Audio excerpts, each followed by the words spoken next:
deep, promises broken, wounds that seep.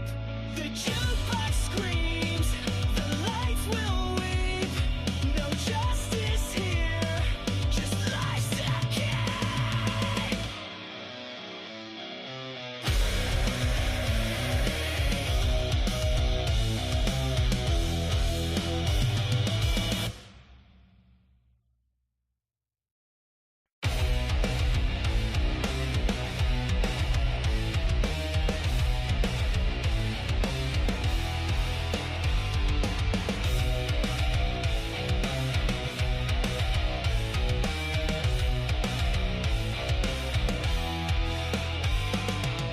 Coffee's cool, blood runs hot. Corner table, a ticking clock. Whispers rise, stories rot. No escapist, curse a spot. True crime cafe, where shadows stay. True crime cafe, where sins replay. True crime cafe, no price to pay. True crime cafe, every damn day. Every damn day.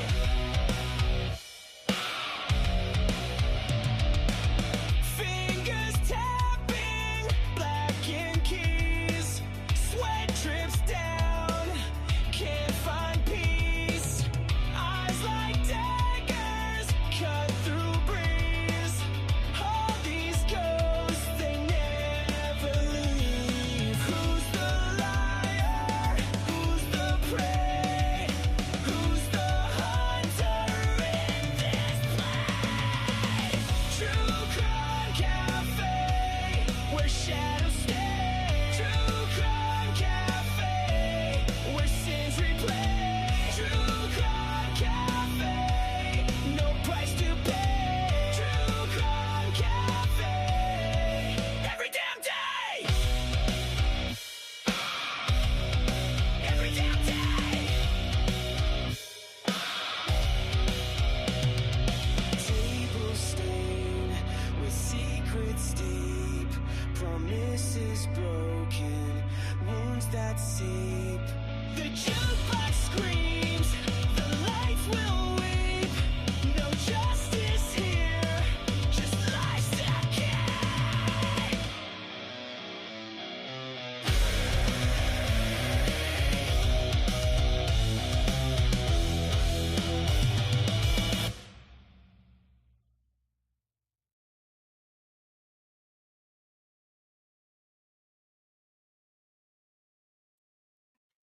Welcome back to the cafe, everybody. Good to see you guys tonight. Thank you guys so much for joining me for another late night with Dago. We're going to do it tonight, guys. We're going to get into another discussion. They're always so good late at night like this, and we can get everybody in here with us. Thank you all for joining us. Make sure you guys share this out and let everybody know what we're doing in here tonight. And you know where we're probably going to end up talking about. Plenty of things to be talking about out there, but you know where we end up. At least till we get through it. Either way, share it out. Hit the like button, guys. Let's get this in an algorithm tonight if we can. Please and thank you. Thank you to my blue crew for showing up. God bless. I appreciate you guys so very much, even though it's a late one. Here we are, guys. They're still here. Talk about reliability. It is what it is. Much love, everybody. Let's do this thing. You guys know what comes next. Here we go. Here we go.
folks. Great to see you guys tonight. Again, thank you all so very much for joining me. I hope you're all having a great rest of your Friday night. Great to see you guys once again. Come on in, grab a seat, get comfortable, grab your coffee, tea, whatever it may be. Let's do this thing. Come on, come on. Let me see what we got. We got 17 peeps in here with 11 likes so far. Let's at least try to make them ones match, guys, and share it out, guys. Let everybody know what we're doing. Let me see here.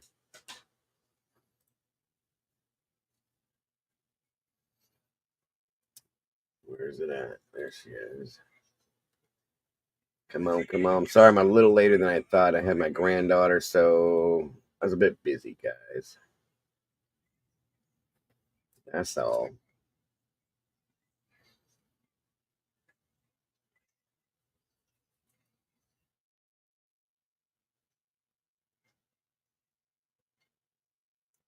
That's all. Okay.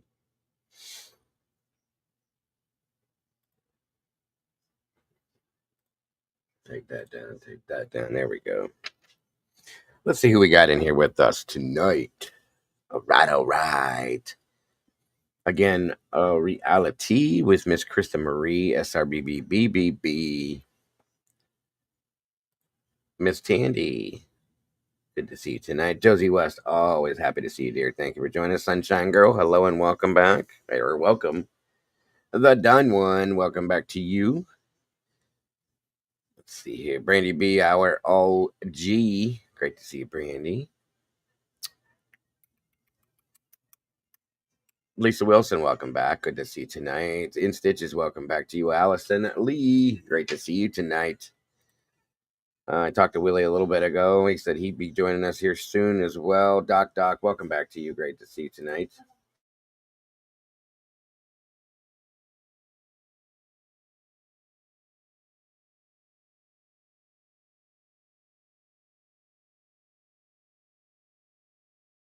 Welcome, True Seeker. Good to see you.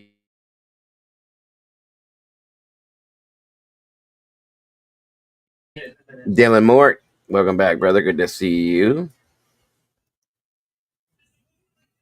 We're doing chicken wraps and onion rings for dinner.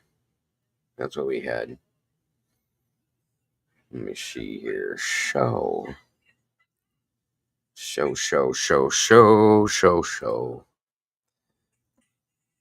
a good question, Dylan.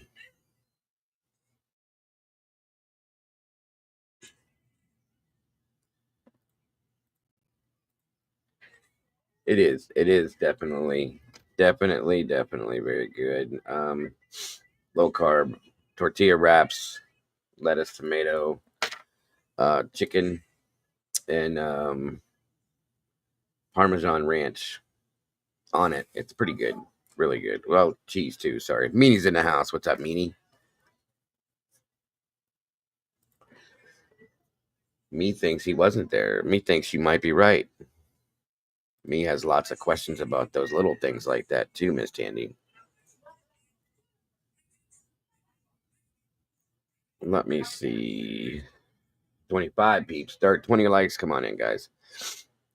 And don't worry, I won't keep you guys too long tonight. Truth Seeker, again, good to see you if I didn't say it already.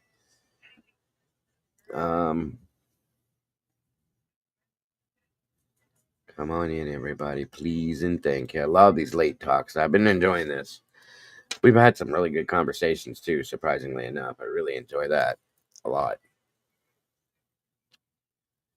BLTs, that sounds good too, Chris. I love BLTs. I made like a turkey club. TBLTs basically, as we do oven roasted turkey breast, lunch meat slices, basically, with bacon, lettuce, and tomato on toasted whatever. We did a sourdough bread, and so good, so good. Good summer food, I call it. Stuff like this. You don't have to really cook. You know what I mean? Too hot to cook when it's out there like that. I know. I was talking to Krista Marie, Miss Tandy. That's her name. Reality Krista Marie. She said she had BLTs, and I said I made something like that the other night. Oh, that sounds good. I think I'm having microwave popcorn or toast. Either way, popcorn. I don't do the microwave stuff. I can't handle that. I make popcorn homemade on the stove top every time. I don't do that microwave stuff. I don't like that. Whatever that butter stuff is, it's not good for you. First off, and second off, it's just not. I don't like it. I like to make it the real old fashioned way. My family likes it that way too. They're spoiled. And then I thought you were talking to me.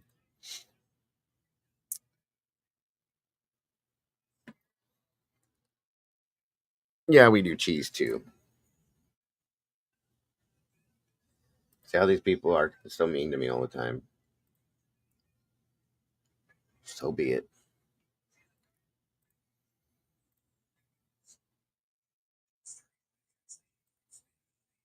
It is. It is so much better. That stuff, I read something on that microwave popcorn stuff, and it just like completely diverted me away from it when I read that chemical that they use in that popcorn, salt, cheese, whatever that stuff, that butter, whatever that is in there, is really bad for you. So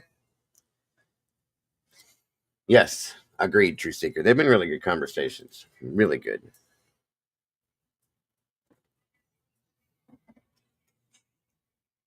Yo, yo, yo, Wade Bird's in the house. Good to see you tonight. No, dressing. Oh God, that sucks. Well, you can always do like if you got white vinegar or apple cider vinegar and some oil, mix that up. I've done that before. My mother-in-law's ex used to have the weirdest salads. We would have a full-blown salad, and this dude would take vegetable oil and sprinkle it on top of that with salt and pepper, and that's what he ate on his salads. Never seen that before in my life till him, and I was just like, "What are you doing? That is so gross."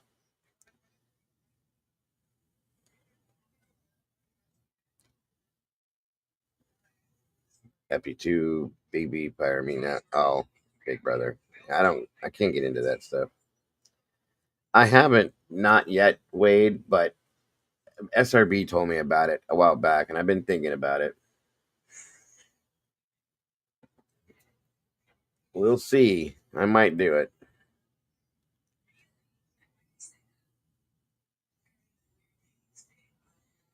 We got 27 peeps in the house, guys. Please make sure to hitting that like button. We got 21 likes. You guys are catching it up for sure. I'm going to give it just a few more minutes and then we'll get things kicked off here. Boiled egg, tomato, and pepperoni instead. Hey, some of the stuff that would go into salad stitches.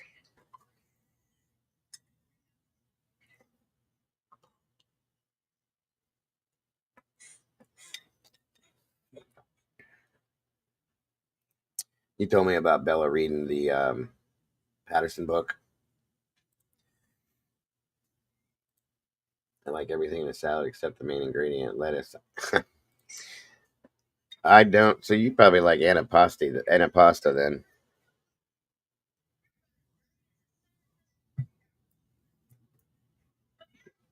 Yep, yep, yep, yep.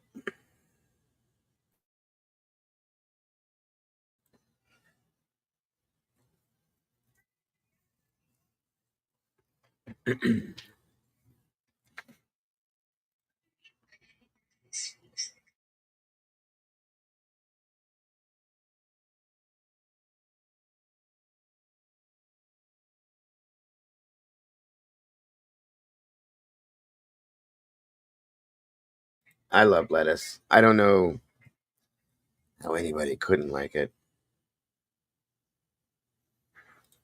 You know, you can also take like a Dijon mustard and mix that up with some other ingredients, and that makes a decent salad dressing too, if you have it, of course. wonder where, wonder if Cap's okay. I haven't seen Cap in a little while.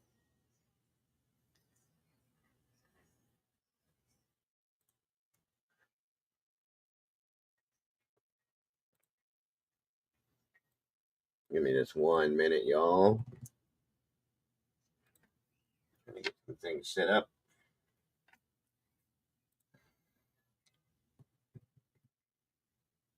What is Big Brother even about? I've never even really paid attention to it.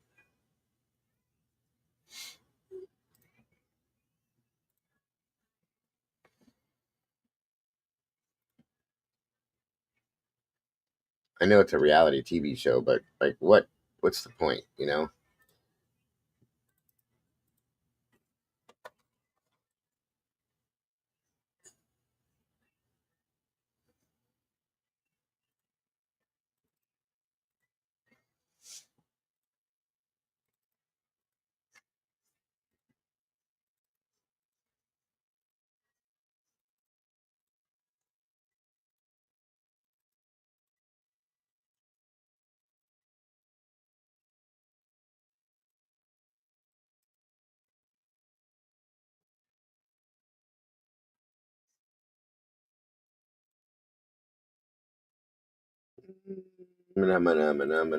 Nah.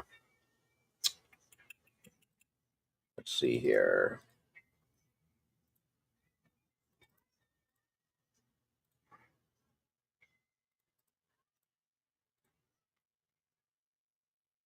Um,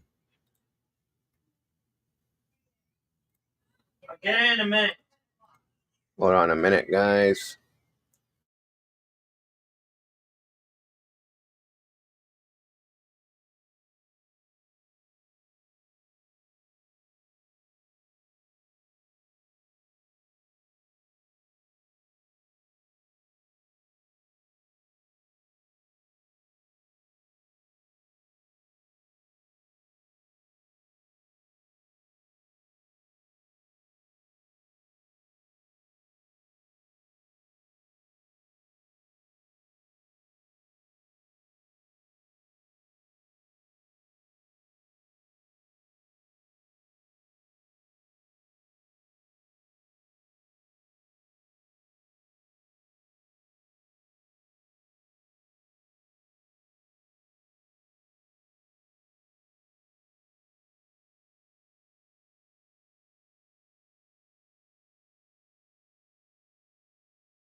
I haven't watched Survivor in like 20 years. All right, guys, we got 33 peeps in the house so far, and we gained 51 new members in today's earlier show. That was amazing. Thank you all so much for those of you that participated in that. That was so very generous and amazing. God bless. I appreciate each and every one of you.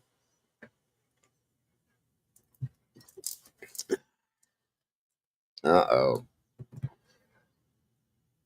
Freaky Frank's in the house here. Sergeant Friday, good to see you, sir. Let me see. Show. The challenge. The only things I really was a fan of on MTV was, of course, Jersey Shore. I got stuck on that. My kids got me stuck on that one time. And back in the day, I liked that. What was that show called where they all stayed in the house together? And then the one where they were in the camper driving across country. Those two shows, I liked those. I was a lot younger though.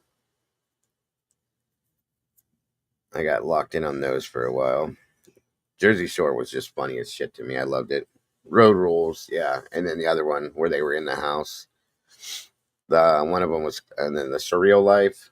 I watched that for a while. And Real World. Thank you guys. Yes. Uh-oh, Alicia's in the house. Hey, hey. I didn't think we were gonna see you tonight. I figured you was done for the day. That's a late one. Traders. And I still love Jersey. Yeah. I've watched a few of the newer episodes. That's just not as much fun now that they're all grown up with kids and stuff. That's how for those of you that don't know that, that's how the Moderators got, or that's how the meatballs. That's how that came about.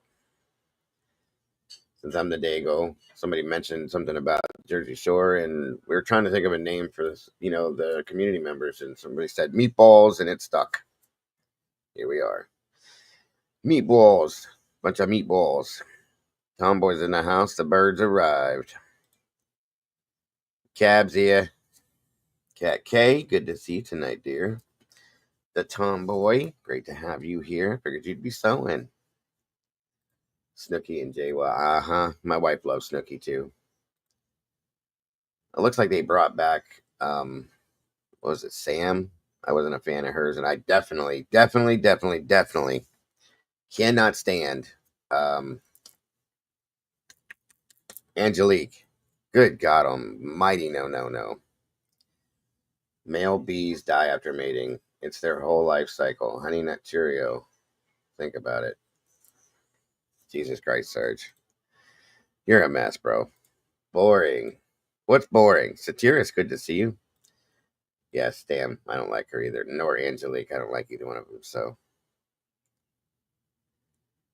isn't it great how Mag Cal of a cast made it still works? Yeah.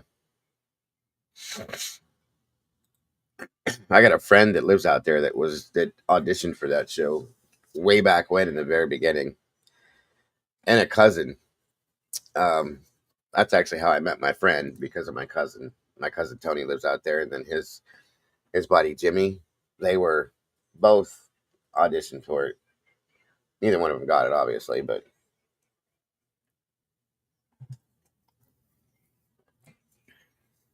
Willie Wills in the house. What's up, Willard? Copy and paste. We got any Jersey boys in the house? Cap's not in here tonight, but other than that, all right, guys, the link is pinned. Make sure you guys are sharing this out. What's up, Malaka? Share this out. Let everybody know what we're doing. Hit the like button. Let's get this party started. I had some requests about. Let's see here. It's literally where I live. I'm fine. Oh, that's cool. That is super cool. Miss Krista, are you Italian?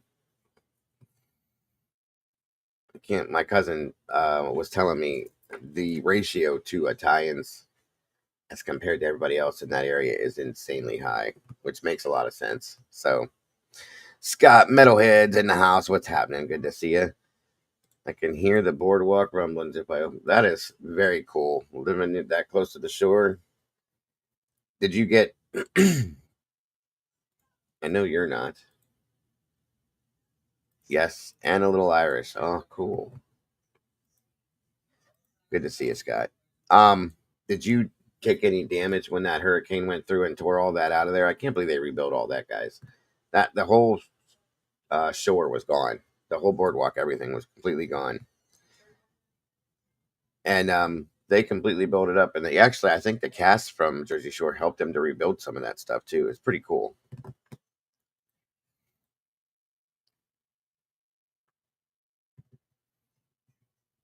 You don't have to, Alicia. It's okay. I didn't figure you would because of the kids. So don't worry about it. You don't have to be here.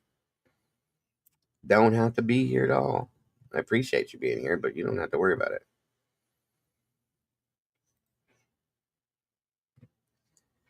We live off the island like 9 miles in, and yes, we lost my brother's house. Oh, I'm sorry to hear that, hon. So sorry to hear that. That was a bad storm that year.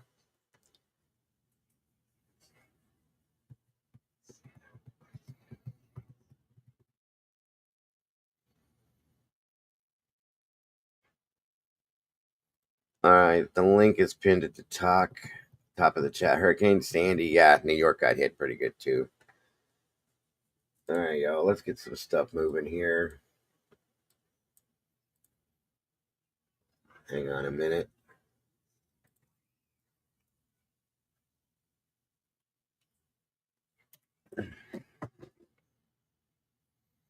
Right? Same here, Alicia. Or I'm sorry, SRB. That's why we didn't move. We were talking about moving down to the Bama, Florida, or the Florida Bama shore area because my wife's family's from Alabama. So we were thinking about moving down there, and then her uncle's like, "You might as well just stay where you're at because it's the storms are bad all the time, so on and so forth." So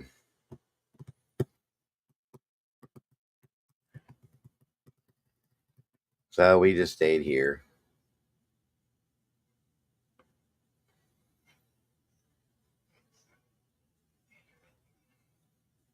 Couple different things to discuss tonight. I got some emails from some people asking me some questions, and I don't have full blown answers for them, so we can talk about them.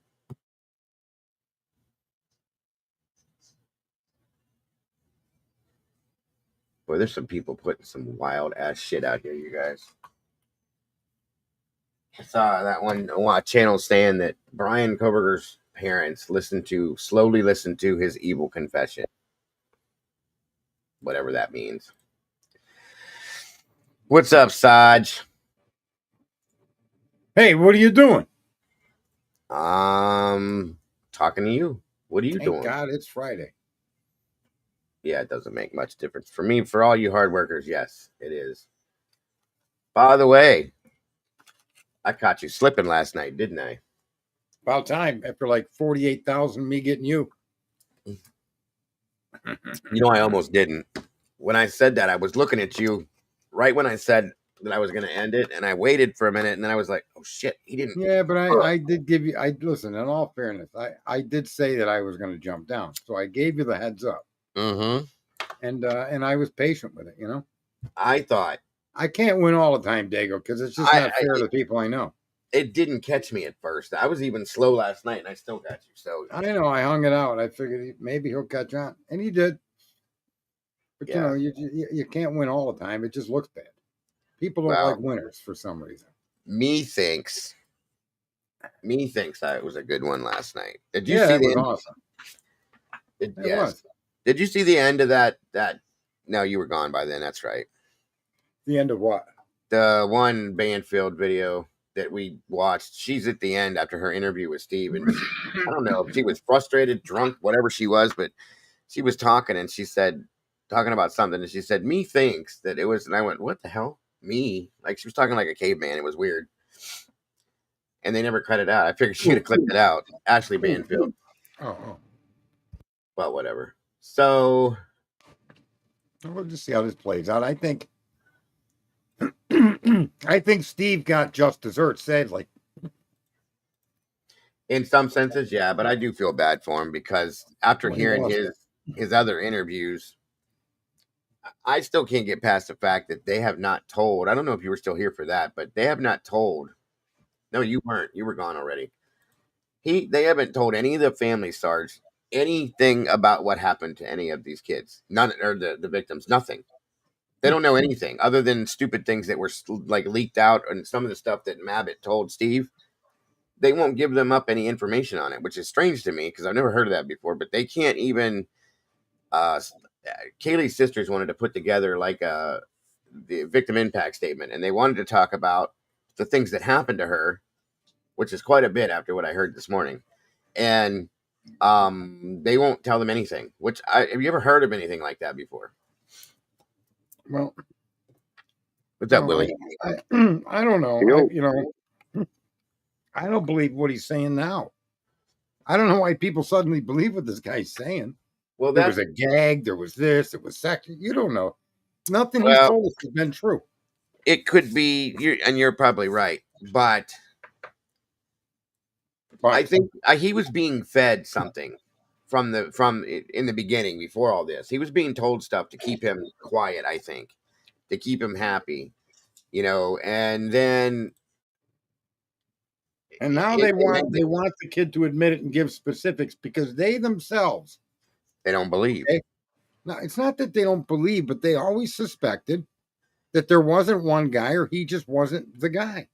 And yet that's not the way he behaved. He ran around, he did the bidding for Bill Thompson, and now he regrets it. And of course you should regret it.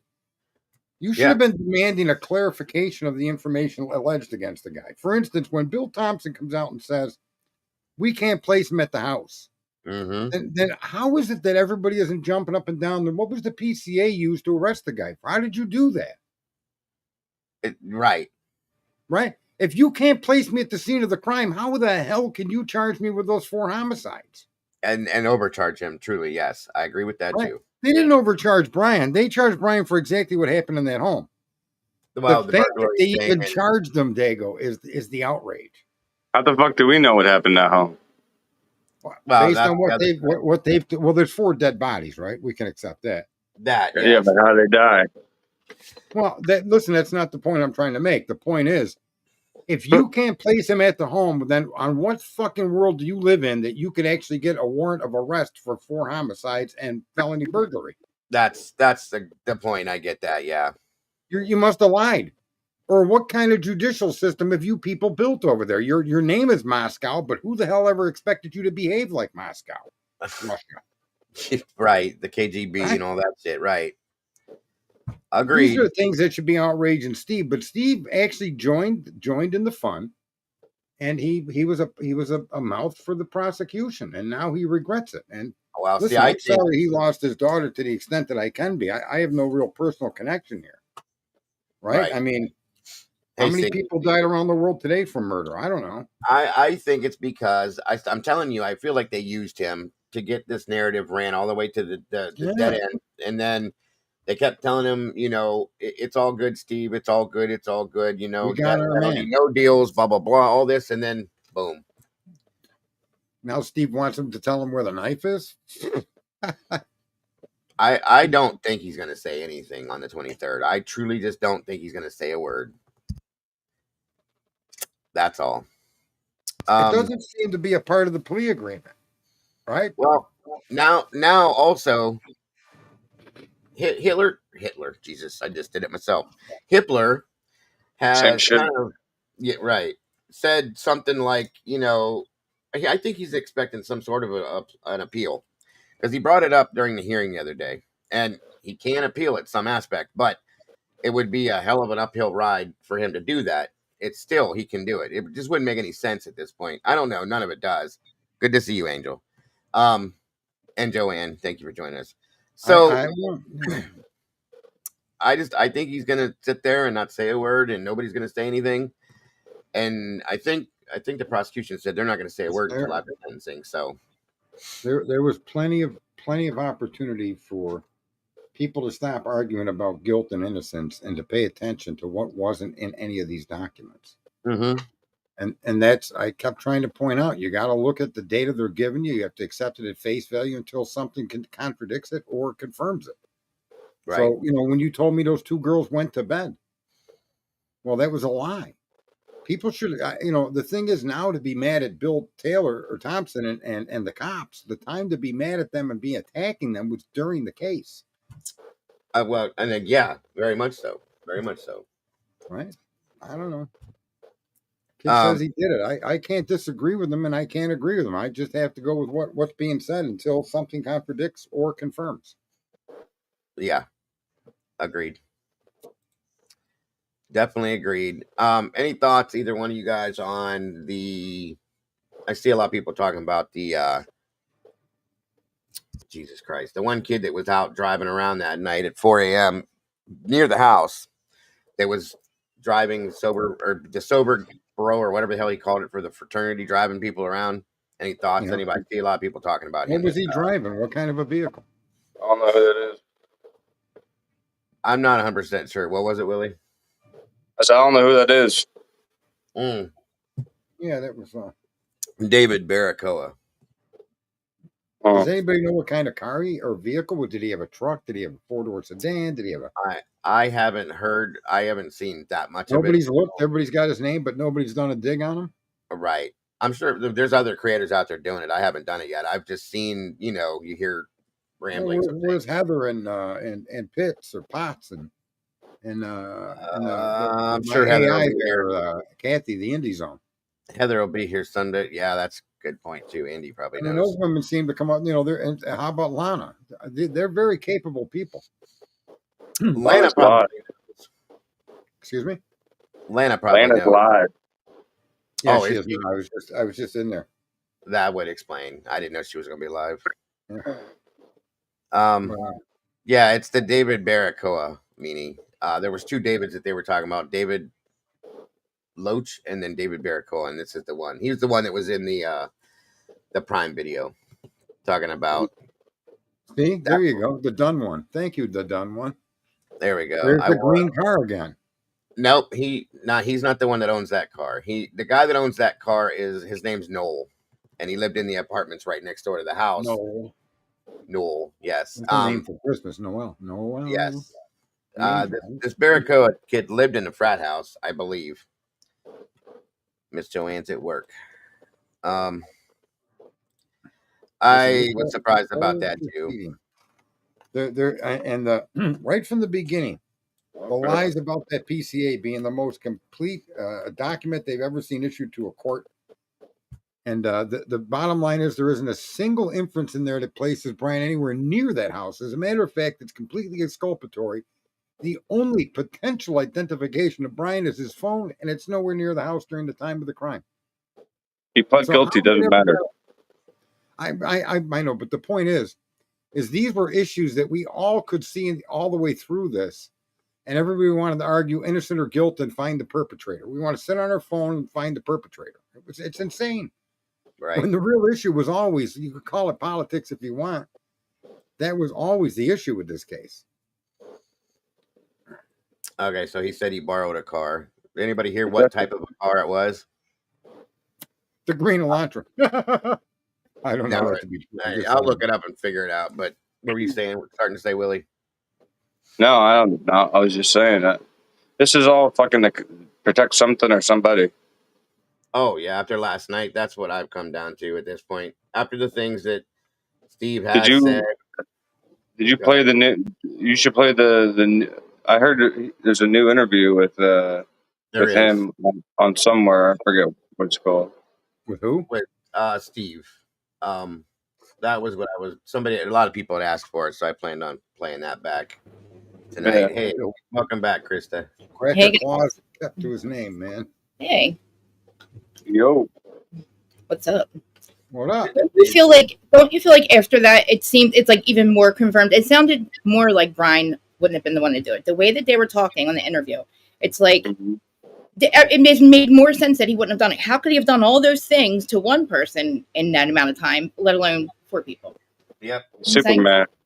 Yeah, it made him sound even more implausible than he did. Like, wait a minute. With everything that you hear them say that was done to Kaylee, there's no way, in my opinion. It's not even possible. And then what was the other person doing? Watching? Because you got one person in a room with 2 people, apparently, right? Twice. They suicided themselves in Brian's presence, apparently. They what? They suicided themselves in Brian's presence. That was his fetish. After they did all them things, carved themselves. Yeah. Yeah, that's a bunch of bullshit, too. It's so sick. It's like I feel like they're almost like fucking with us. Like, let's just make them real crazy. Let's make them all really even more crazy and make it sound like he really didn't do it and that we really don't believe it. But then still just make sure he goes to and gets his sentencing and all that. Ugh. Like, yeah. And then I didn't even know about the stuff that you guys even knew. I didn't know about the $100,000 in the bank. I didn't know that she had all that going on. I didn't know that that thing about the fireman was true. Like, she actually said that she thought she saw a fireman. The other person. What? How did that come out to be true? No, she didn't know. She didn't know that she actually said it. That's all. I didn't know that was I just thought it was a rumor that she had said that, and I was like, "That's crazy." If she said that, then we're definitely like. And then she saw a dead body. Is that really like that? So she really said these things? Like, wow. That's oh my god. I'm telling you, the whole thing is the problem from the beginning. Not a single allegation places this guy anywhere near the scene of the crime. Yep. And the transfer DNA, I don't know how anybody can accept that as real when the crime scene was investigated by a bunch of idiots wearing windbreakers. Mm-hmm. Then you develop the most microscopic piece of evidence known to humankind in a crime scene that you investigated like hillbillies on a binge. You were able to discover that and enter that into evidence. That should even be allowed in the court. Yeah, and that's the thing is they'll test that, but they won't test anything else. But not the other 6 samples of male DNA. Right. They're not going to identify that.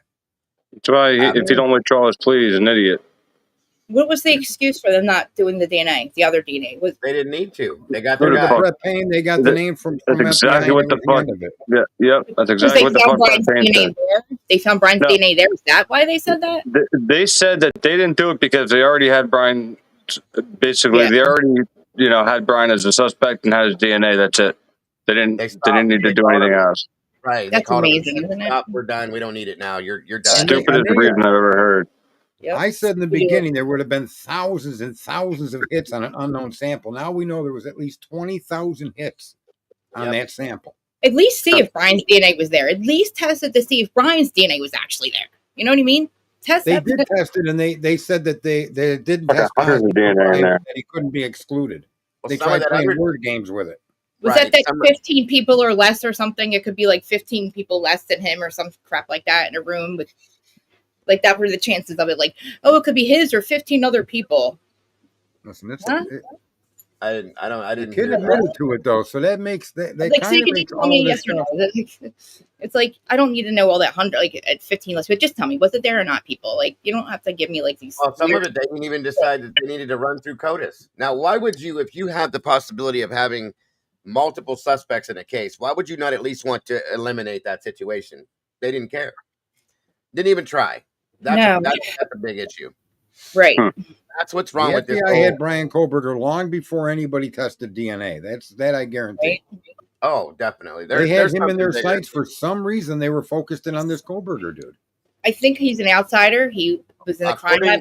They thought he'd be a Dexter. They could pass him off as some Dexter guy or something. Well, I know according he to one could of the be. statements made last night by Steve was that they're going to use him to work in Oh. law enforcement inside the prisons now. That's their plan for him. That's why They're going to take a 4-time convicted murderer and they're going to just have to use him. Like, they can pick anybody up to do free labor. Like, I don't know why he would even say something like that. That doesn't make any sense. That's the excuse Steve, telling himself that Brian did it. This is why Brian did it. This is why they're doing this, because they want to use him for this. How about Steve that he didn't do it? Like, how about we get to he didn't do it, Steve? At some point, I think he may come to that realization. I feel bad for the guy. I really do, because I feel like he's getting more and more unhinged because they think they're ignoring him now and not giving him the promises that they promised him. And now he's starting to realize, oh, fuck. Like, my daughter's been- going. yeah, but he been knew there the for a whole while. time he was lying to the public. And this issue he has now shouldn't be an issue because everything he told the public that he leaked was a lie. Everything. True. I know.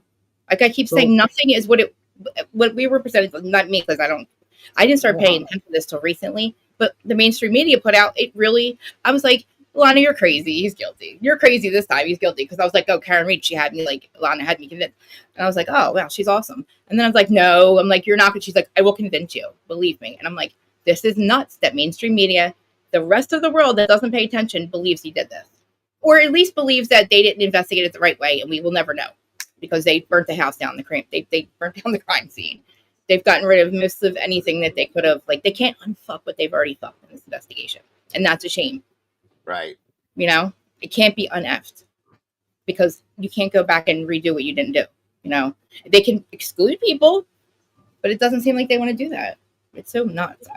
And I don't really hear any of them say Brian's name. I don't hear any of the victims' parents or families and any of them say Brian's name. They wanted it to go to trial to make sure. They wanted to see the evidence. They want answers. They want to know what we want to know. Why? How? He didn't have means. He didn't have motive or what is it? Means, motive, and opportunity. How? He didn't. You can't put him in the house. The means was not there because he's one person against 6. That one statement right there is the main and most epic part of this. Is they can't put him there or inside the house committing the crime. That should have ended everything right there, and it had. That's the problem. So I wish they would. Why did you arrest him? Because you thought you had your guy? Why did Thomas say that in that hearing? When the kid's going to plead guilty, why did he say it? Even though we can't place him at the crime scene. I mean, why would he come out and tell the public? That's what I mean. These people they're liars, and they're so big. They're so wrapped up in their lives. They're stupid.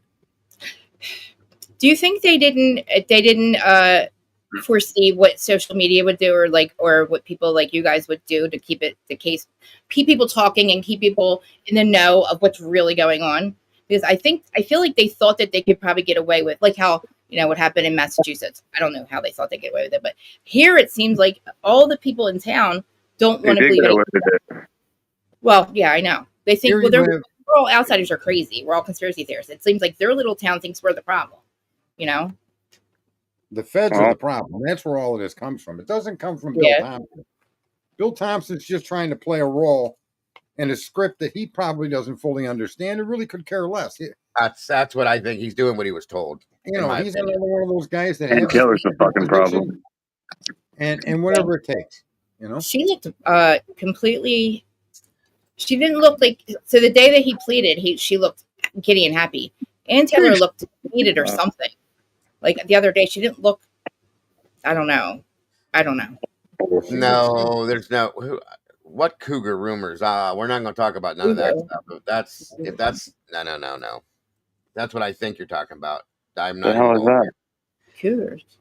Like old lady. What I think they were talking about a wild animal going in there and doing it. And I was like, "You're fucking kidding me." That was so ridiculous. You know, one of them stupid ass rumors. Hey, it's probably more plausible than Brian doing it, honestly. You know what I mean? More chance of that happening. I can agree with that, but I know. So many stupid I still hope that anything that they do release, I want to see what they release contradict the 417 timeline. Mm-hmm. Yeah. I want to see proof that they had something can be confirmed that the crime didn't begin at 417. It began at 408, 409, 407, 406. Because at this point, there's nothing that shows me that crime could have conceivably began before Murphy started going crazy. It doesn't make sense that crime could have began. The dog did nothing. Right. But at 417, it barked for 30 straight minutes. That tells me the crime was in progress during that. See, I have to agree that makes perfect sense, and I still think that it may have started off as a confrontation, confrontation, shakedown, whatever you want to call it, and it didn't get violent till that 417 time. If we go by Sarge's timeline, and that's why the dog went nuts. That's why everything in the text messages matches up at those times, and that's why the struggle was recorded. That's why the thud was recorded. That's why the whimper was recorded. All that happened at 4:17 a.m. and nothing before. Which is again another lie they told everybody. So that car could have nothing to do with this crime. At 4:17, the car drove away at 4:20. There's no way anybody could have committed those crimes and done it in 3 minutes. It's just not possible. And why did the dog keep going nuts for up to a half hour after 4:17? And who didn't get up in the house to go, why is the dog barking like that? Don't you literally think like, all right, my roommate's dog's barking, and now the dog's not stopping barking. That to me is like a sign that something's wrong with something really going wrong. on. Get up and stop. It definitely should be. Yeah, it should be. Thank you. Well, let's check this out real quick and see what he says here. And there's a couple of these interviews that came out from this morning. Last night they were getting on a plane to fly out to go do all these, I think. So here we go. Steve and Christy, along with their attorney, Shannon Gray. Thank you all so much for joining us. We truly appreciate it. Christy, I'd like to start with attorney. I didn't know who that was. No, this isn't the one we watched this morning. This is GMA, Good Morning America. The other one we watched was the Today Show. So this is new for me too. You first, because as we noted there, the lifting of this gag order now means that more evidence documents can be revealed to the public. People who are involved in the case, investigators can speak openly. What more do you hope to learn in the days and weeks ahead? Just details surrounding what happened to Kaylee. We don't really have that. So that's, and just how the investigation unfolded and how they found out who the suspect was and leading up to the arrest, just that information we just want to know about Kaylee. And we've gone all this time not knowing the details, and we really want those details. And Steve, as we mentioned, Kohberger pleaded guilty. He's expected to spend the rest of his life behind bars, but you oppose this plea deal. Why is that? Death penalty is the ultimate in providing justice for my daughter. And I don't know what kind of father wouldn't want the most for their child. So I didn't want shortcuts. And right there. Death in prison is 23 hours of isolation, and you don't have the influence that you do when you're in general pop and when you're going around writing papers or doing certain things to get influence. I don't want this guy writing about what he did to our kids, and I don't want him flexing in there and getting away with things. That's like the guy he is, a flexer. He avoids that with this plea deal. But could it have been done differently? Let's say, for example, he talked about the motive. why he committed these murders, where the murder weapon is. If that information were revealed as part of this plea deal, would you have felt differently? 100%. I mean, we spent 3 years. There's a right way to end this. There's a right way to do this, and not a shortcut. And for me to pretend like there was shortcuts weren't taken, it's not part of me. Shannon, from a legal perspective, do you see this as a shortcut that the prosecution moved through? I mean, we know that some of the families ultimately did support this plea agreement.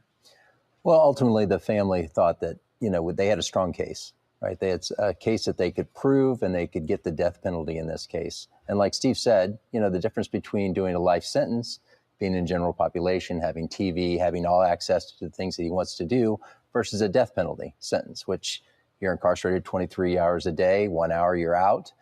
They knew that they were never going to see him die. But his life in prison would have been a lot different. And so not finding out any answers about it, not finding out, getting any information about the case. That's why it's important now that the discovery, the family gets a copy of the discovery on the case. That's one of the things we've done. We had a conversation with the prosecutors already. We've asked for a copy of that discovery. They're going to provide it to us. We hope they keep their promise, because if they don't, we're left with public records requests for the next 2 or 3 years with the city of Moscow, Moscow Police Department, Idaho State Police, FBI. So we're hoping we get that discovery, we get some of the answers that they want, and find out what went on. You mentioned a conversation with the prosecutors. Have you had some of these conversations behind the scene in a way in which you learned more about Kaylee's final moments, perhaps how she fought for her life? What more have they been able to tell you that has not been revealed through the court proceedings so far? Nothing. We learned more in books, like the U of I book. U of I knew more about our children than we did. See, they ain't telling shit. Coroner did give us some details, and thankfully she did that. But he was really trusting what they were telling him. Wow. And that's because Scott Green, like I told you guys, should never have been, but was involved in everything in the investigation, and then goes and writes the book. Like, what? Why is this even allowed to happen before a trial happens? That's what I don't understand. The fact he has to take the book seriously and has to take it at its word, to me, like, I just feel like it would be like a station sensationalized, you know what I mean? And not really, maybe exaggerating a little bit. I would be devastated if I had to go buy somebody's book to find out what happened to my child. Oh, he shouldn't have to. I'm saying? None of us should have to. They have His every right mind to is probably going nuts right now, or has been going nuts for 3 years, wondering if he's ever going to find out exactly what happened and why. And it looks like he probably never will. When you're talking to the authorities involved in a case like this and asking these questions, and you have to go buy a book and read it to get those answers, that tells you there's something wrong with the system right there. Why would you even how could you even trust the book? Because I mean, it says fiction, I'm sure, or based on facts, not true facts. I don't know how he writes his book. He's trusted everything he was told, and he came out and he said it to the public. So I know, and it was like I keep saying, everything that I still was under the belief that they were definitely going to prove to us at least some kind of motive, or some kind of the means doesn't make sense, the opportunity doesn't make sense, but at least a motive. The best part of this is when you go to the very beginning, and statements from people like myself and others that said the entire case is in that PCA, and in fact it ended with the entire case being that PCA and the bullshit stories they told us.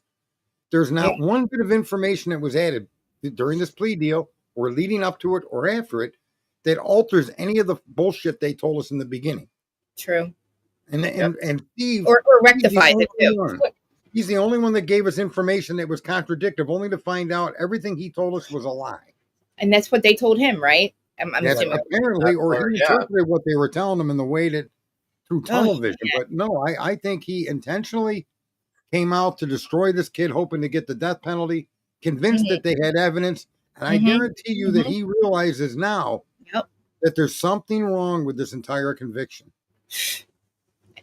I mean, and imagine, like he goes through all this, right? And then the truth really comes out, right? And then I don't know what happens, like Brian, either he gets freed or something, whatever. Imagine like how, and then he's really going to have to like go with, like, it's a shame, because I think now he oh wow. Yeah. I'm sorry. I think that he's going to be the one. He's not going to let this go first.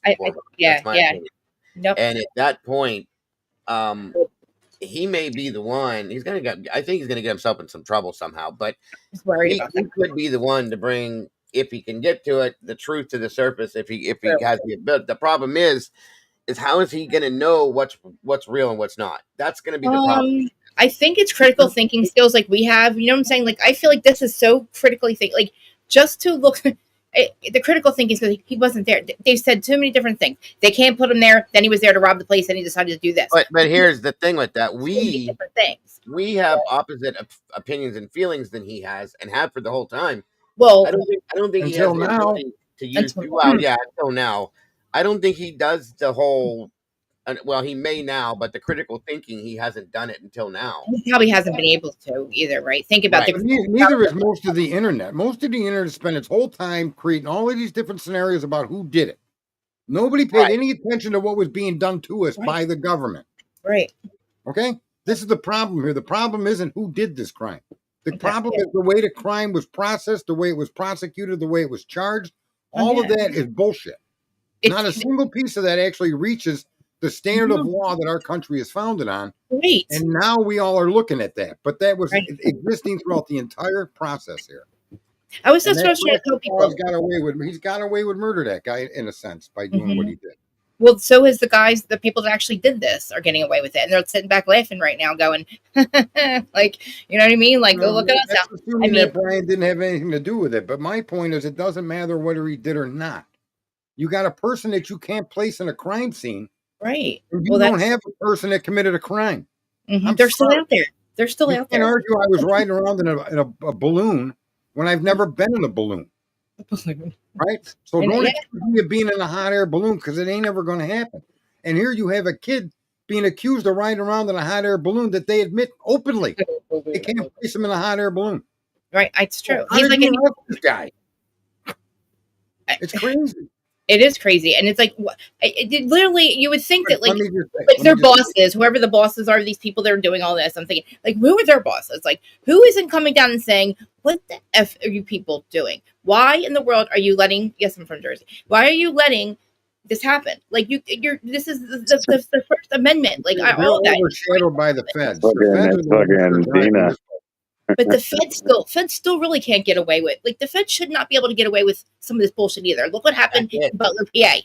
Hold on, stop. You're right, Willie. I was trying to think of who the hell you remind me of, Krista. You remind me of Dina. That's exactly who you remind Dina, bro. That's what Mike says. You sound like her too. That's crazy as shit. Sorry to Mike's interrupt. But situation can't tell us on the phone. He can't tell us apart. Really? Yeah, I laughed too. My dad always says Snooki, and I'm like, no. Like, no, you sound like Dina the way you talk. That cracks me up. That's hilarious, Willie. It's Dina. I couldn't point it out. I'm sitting here thinking, like, who the hell is she reminding me of? And that I wasn't gonna say shit. It is Dina for a fact. That's great. I love it. Anyway, I didn't mean to interrupt you. I just people usually, I hear that a lot. But also, like, I feel like too, like I said, they didn't expect social media to be as into this and into true crime as like they were, because I mean they weren't really paying attention. You know what I mean? And we're not going to let it go. I hope that makes an impact too. Like, that should mean something that the people. That we are the people. We the people. Hello, we the people. We matter. We said that a while back with a couple other cases, but in this case for sure, I don't think they expected anybody to go as deep as we have gone. And maybe if we did, we'd have seen that we couldn't get to the surface on it and just said forget it and walked away. But nobody wants to, because this is so. And you know, social media has kind of screwed itself with all these different conspiracies. And this argument, he didn't do it. Nobody knows whether he did it or not except him, right? And so we got convinced to run down the road and pixelate videos and blow up images and change the sound and look at all the things that it's not our job to fix a crime or solve it. Even if the kid did it, we can all agree that the process that we now are trying to pay attention to is crooked. Yeah, right. They lied. Any one of our kids, it could be us, and one of our kids gets hemmed up in some shit like this, because we get stuck with it. We get stuck in this crazy argument of whether he did it or not, and that's just, to me, it's just backwards. It should be: is the evidence beyond a reasonable doubt? Did they meet probable cause? Did they present a case that shows you this guy is the doer? If they didn't, it's not our job to solve the crime. It's our job to call them out. And that's what these conversations are about. It's sitting here and breaking down what in the excuse the phrasing, but what the fuck is wrong with the system that Right. they're doing these types of things, and that Mm-hmm. this is okay to just we're supposed to just say, okay, he did And it feed on our rights. and Yeah. walk away. That's what's wrong. That's what The it's happened times did. so many times. And Yeah, like that's these no, poor that's people what I'm that have saying. lost their That's what lives that are happens so getting many no times. justice. They're not resting in peace. They're getting no justice because it's not being done right. Like, and I hope that their energy is coming down to make sure that this keeps moving and keeps going in a direction where like people. Because honestly, if you guys weren't talking about it, I don't say we because I just joined you guys. I'm just the talent, remember? But like, if you guys weren't doing this all the time, that's why I was like, Mom, I can just be the talent tonight. I don't have to do anything and just show up. I was like, I Right. don't have to get ready. But anyway, like imagine if like you guys weren't talking about it. I would have forgotten about it. I don't watch, you know what I mean? I don't really watch the news. I watch reality That's TV. what they want us to do. They want us to just let it go, forget Yeah. about it, move on to the next situation. You can't do that in a case like this. This is Mm-mm. beyond. This goes too deep, in my opinion, as far as Yes. the bullshit with the Mhm. government and the system. Period. There's too much, and it's enough. Okay. And we're coming off of like Massachusetts being completely fucked. You know what I Well, mean? we have Texas Delphi. We have the Delphi and Delphi, situation, right? Massachusetts. We have this Mm-hmm. one now. There's 3 in a row, folks. That it's like enough is enough. No, it's Okay. 4. You got the Giglio case Or where Giglio, 10 the years of Giglio, yeah, the corruption. Giglio Beach one is really bad with corruption. What? folks. Why you don't think that guy did it? Gilgo Beach guy? You Oh, don't clearly think he did it, but Or there was 10 Gilgo. years of internal corruption within the police department to let the guy stay free. right? And What? Mangione. I didn't even Yeah. know that Delphi was screwed until you guys told me that. I was like, wait, well, I didn't. I really, that's what I'm saying. I believe. Well, I mean, what I loosely hear on mainstream media, because I literally said, Lana, you're crazy. Brian Kober had to have done this. I'm like, there's no way. There has to be something that. And she's like, I will show you and promise you that he is a ham sandwich. They indicted him a ham sandwich. Right. Yeah. Like, and she got all into it. I was like, oh my god, she's yeah. crazy. And then like Sarge That's said, so Gilgo scary. Beach. Gilgo Beach. Mhm. That Rex Herman should have been caught years and years and years ago. That's what Sarge's point is with that one. He's absolutely Okay. right. And then on top of that, I mean, it's almost every other case that we look at nowadays. Yeah. And it's so regularly done now. It's like every other. They wake up and live their life every day, and this is what happens. It's just that's how they do it. They don't seem to know any other way now. There's the problem, and that has to stop. Period. I don't know. Like, how do we even? It makes more how do we sense. The forget two about that? survivors are the killers. Right. Okay, they took 8 hours to clean up behind themselves. That's what I said. I'm like, so I'm thinking that 9 But hours. here's the problem. Here's the real problem we Chicks have. ain't taking out nobody with no That's bruises on them. secondary to Bullshit. it's secondary to what the government did in this case when it came to creating a case, presenting a case, and then letting it end this way. They in no way, shape, or form had a solid case against Brian Koberger. And here's the point. This kid could have parked his car and walked there. I could show you a trillion ways he could be the doer, but that's not relevant. Right. Is the case presented by the government? Was it done legally? Was it done by the constitutional limits? And does what they put together make sense?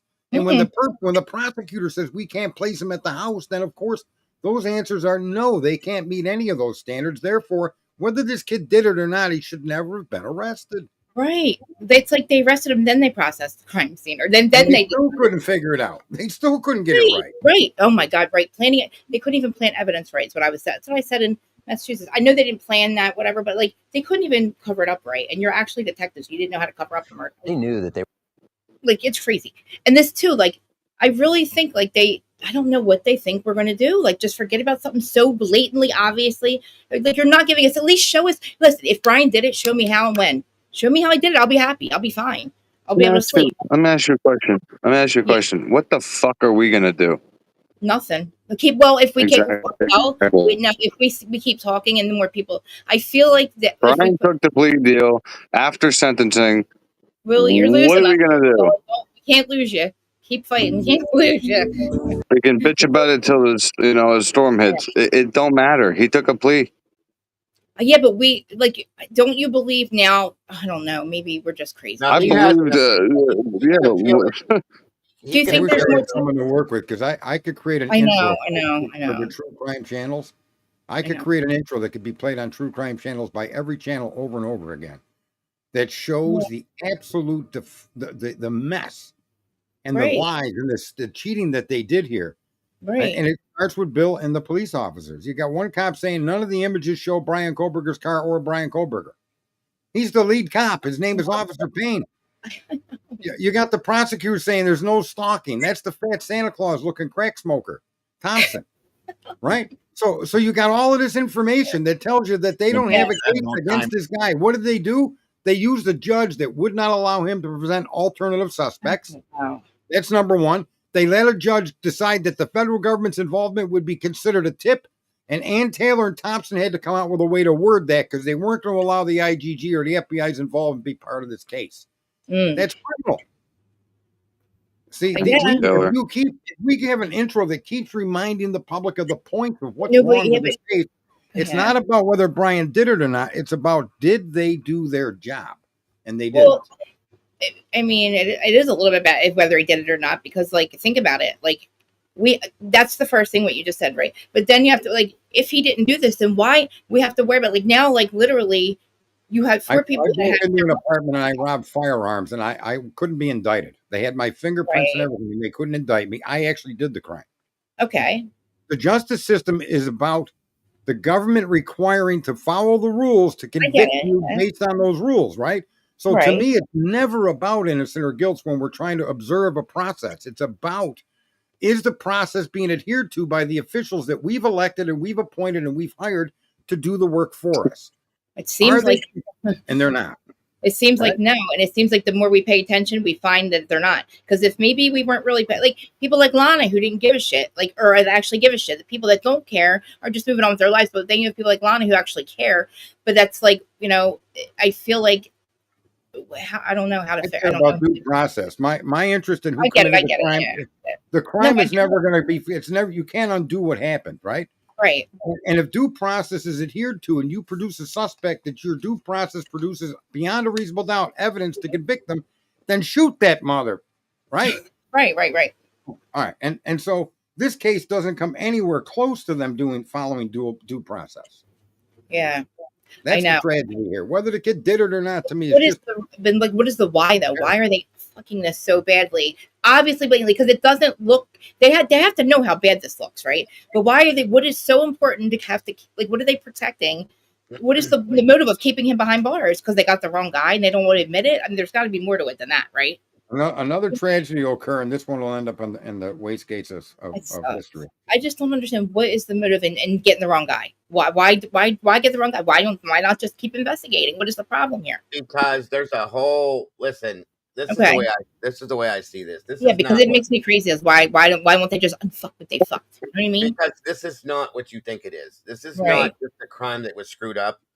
There's something deeper and bigger that they're hiding with this. Right. What the hell? Dago, aren't they though? Listen, this tunnel vision and this training that they get and the way these people handle themselves as our law enforcement is the problem. They get tunnel vision. Oh, they gave us Koberger's name, and the cop tells you right to your face under oath, yeah, we stopped looking because we had a name from the FBI.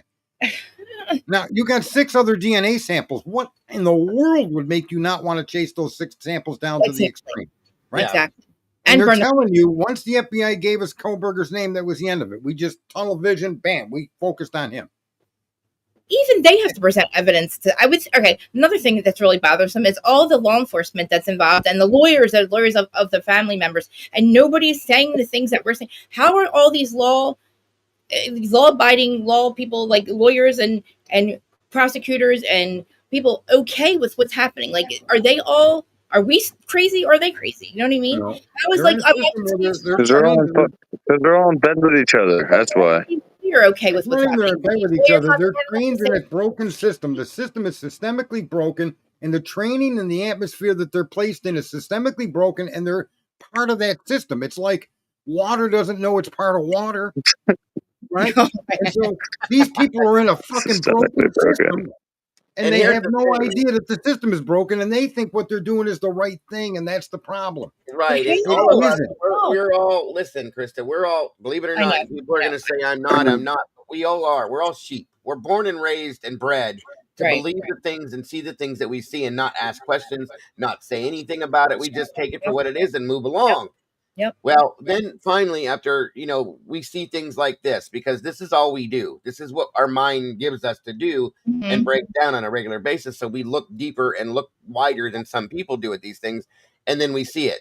And now, we're a handful of about 3 million people that just don't care because there's no reason for them to. I get it. Yeah, I get it. You know Yeah, what I'm yeah. saying? Everybody Yeah, is I know. molded to be the same way. Right. That's what they want. Right. Like I said, I hate to say it like that, but we're all Yeah, I sheep. get it. This No, is I what get we're it. supposed to do. So, Yep. when you get, 500 people out of 3 million that say, what the fuck? This is not right. This is not the way it's supposed to be. Like Willie said, what can we do? Well, I mean, we've been talking about this with Sarge for a couple years now. Yeah. If everybody were to finally say enough is enough. Right. And keep talking about it and keep bitching about it, eventually somebody's going to make notice of it and go, okay, yes. we can't slide this past them anymore. You know what I mean? Right. Especially when, like, honestly, like you said, there's been 3 in a row. Like for people like me, I would loosely hear the news. Delphi, I knew it was a little whack because I just saw a guy walking on the bridge. They thought that was the guy that did it on the tracks, right? I didn't know there was so much more to it, but I wouldn't have known either unless I'm on YouTube, right? So of course I'm on YouTube and I'm seeing, and then it slowly trickles into my side where we're like, oh, because housewives commit true crime too. They commit crimes too. So definitely. Yeah, they're all fraud. They commit fraud. But like, it's like, I would have never even, I don't know. Yeah, I found Lana in the middle of Karen Reed and I was like, wow. I was like, this is. Yeah, Lana goes deeper than most of us do. Right. And she really like puts in. She proves her case. Yeah. She does it. It's not about anybody's opinions or believes her, perception. She literally shows you her work. Like, this is how I came up with this. And that's why I was like, wow. So what does Steve have going on here? Like is this like a what's it called? Party in little the back. party in the back there, huh? Yeah. What the hell? We need to finish this up. No, Steve, you need to get that shit shaved, dude. Oh, Steve, he looks like he's coming. He doesn't look well, and I don't believe he's getting ragged. To be honest, I'm talking about his hair. Yeah, he's got the slight mullet, I guess, but this man has aged a lot, and I can't. Yeah. That's it, mullet. Yeah, you can see the mullet start too, like halfway. You can see it start halfway down too. Bang. One thing to lose your child in a horrific crime; it's another thing for the officials to muck it up like this. Yeah. Yep. And here's the thing with this too, and lie to you for everybody else, we should be able to feel like we can trust these people. And that's likely, in my opinion, what he did, and realize that he got kicked right in the face. That's what it was. So, yep. And like your experience was completely, I heard a little bit about what your story was, but like you have passion towards this because something happened to you. Now in my situation, I was guilty. I knew I was guilty. That was it. Like I was the one in the wrong. So for a long time, I did really believe that, I'm the piece of shit. Everybody else, like they are right all the time. I had no idea how corrupt this could really get until really Karen Reed. And that guy, and now I hope that people are starting to realize that, because I tell you all the time, this is important. Believe me, because it's not just me saying it to other people. Like people in my life tell me I'm crazy for believing that he's not guilty. I'm like, you're not paying attention, and anybody that is paying attention shouldn't think that he's guilty all of a sudden. Or that's the programming, Krista. That's the programming that we've all had our whole lives that they want to. I object to making that distinction is not even, to me, that's not critical thinking. Whether he's guilty or not can never be known by you. And to believe that he is or isn't a fair way to assess what you're watching. Let me just show you something. Okay. The problem in this case has got nothing to do with Brian or the dead children. The problem in this case is the prosecution, and in their trickery and in their deceit, in their lies, and in their inability to place him in that home. That's the problem here. That doesn't mean Brian didn't do it. Why didn't it means that their work is Who cares if they can't do it? Brian pled. Wait, let me finish for a minute. Their work was so piss poor. I mean, it doesn't matter. They place this kid in the house. I know it doesn't matter now. It seems purposeful. The fact that they did what they did, Willie, is a problem. Oh yeah. But how do we know? How do we know they can't put him in the house? Have we seen the discovery? They said it. Have we seen the discovery? Bill Thompson just said it in court. I'm just saying, have we seen all the deal? The prosecutor himself. Bill Thompson could say it. Bill Thompson can say whatever he wants. Bill Thompson said, even though we can't place him at the scene of the crime. That's what he said. He said that in the sentence when Brian pled guilty. What is the bigger problem here? What is what's he pleading? Like what? So why is he pleading that? Because he may actually have done it. Why people can't wrap their head around by himself? that? Still don't But do you make it think- right what they did. But no, it's definitely not right. But do you think he did it by himself? I mean, Of I course don't not, know. no. I don't. Here's the No. point. I don't According know. to I him. can't I never know. know. Right. It just Are you doesn't make sleeping, sense. Willie, that or what? person, really, you know, it Huh? doesn't seem feasible that Are one you person. half asleep? No, I'm just like, dude, I'm down to earth here, brother. We could sit here until we're blue in the face talking about what they did wrong, did that wrong. I get it, man, but like he pled guilty. Yeah, we're losing. So he admitted fault. He made this an uphill battle for himself. Probably because I really feel like he is. I don't know. I've been watching a little bit, like he's watching his, just trying to get anything out of him by looking at him on the screen. I feel like, I don't know. I feel like I think that he's trying to play the long game, and I think he thinks he's the only one that can get him out of this. And I think he could. I don't know if there's a law library and shit like that. Like, I don't know, Shawshank. Because I've come to the conclusion on this, because if I wouldn't have, I'd go insane. I'll tell you truly. I'll be honest with you. The conversations that we have in here, I do this because of what Sarge has been talking about with the corrupted bullshit. Because if we don't talk about it, like I said, they're gonna win. They're getting their way. We'll just forget about it and move on. Okay. Whether Brian, I'm over the Brian thing. Whatever they decide to do, I hope he comes out of it good, because I don't think he did this. That's what I can say about that. But my biggest issue is allowing the state, the prosecution, law enforcement to get away with what they've done. That's what my biggest issue is. Okay? Yeah. And that's what I'm truly. But of course they're going to get away with what they've done. Look at, everybody was talking about. Look at Massachusetts, dude. Look at Delphi. Look at all this shit. They get away with. No, nobody ever pays a price. They're starting to in Massachusetts. That's what gives me hope. It gives me hope that they're starting. Proctor lost his job. That's the most that happens. What, they get a leave or placed on leave or some dumb shit.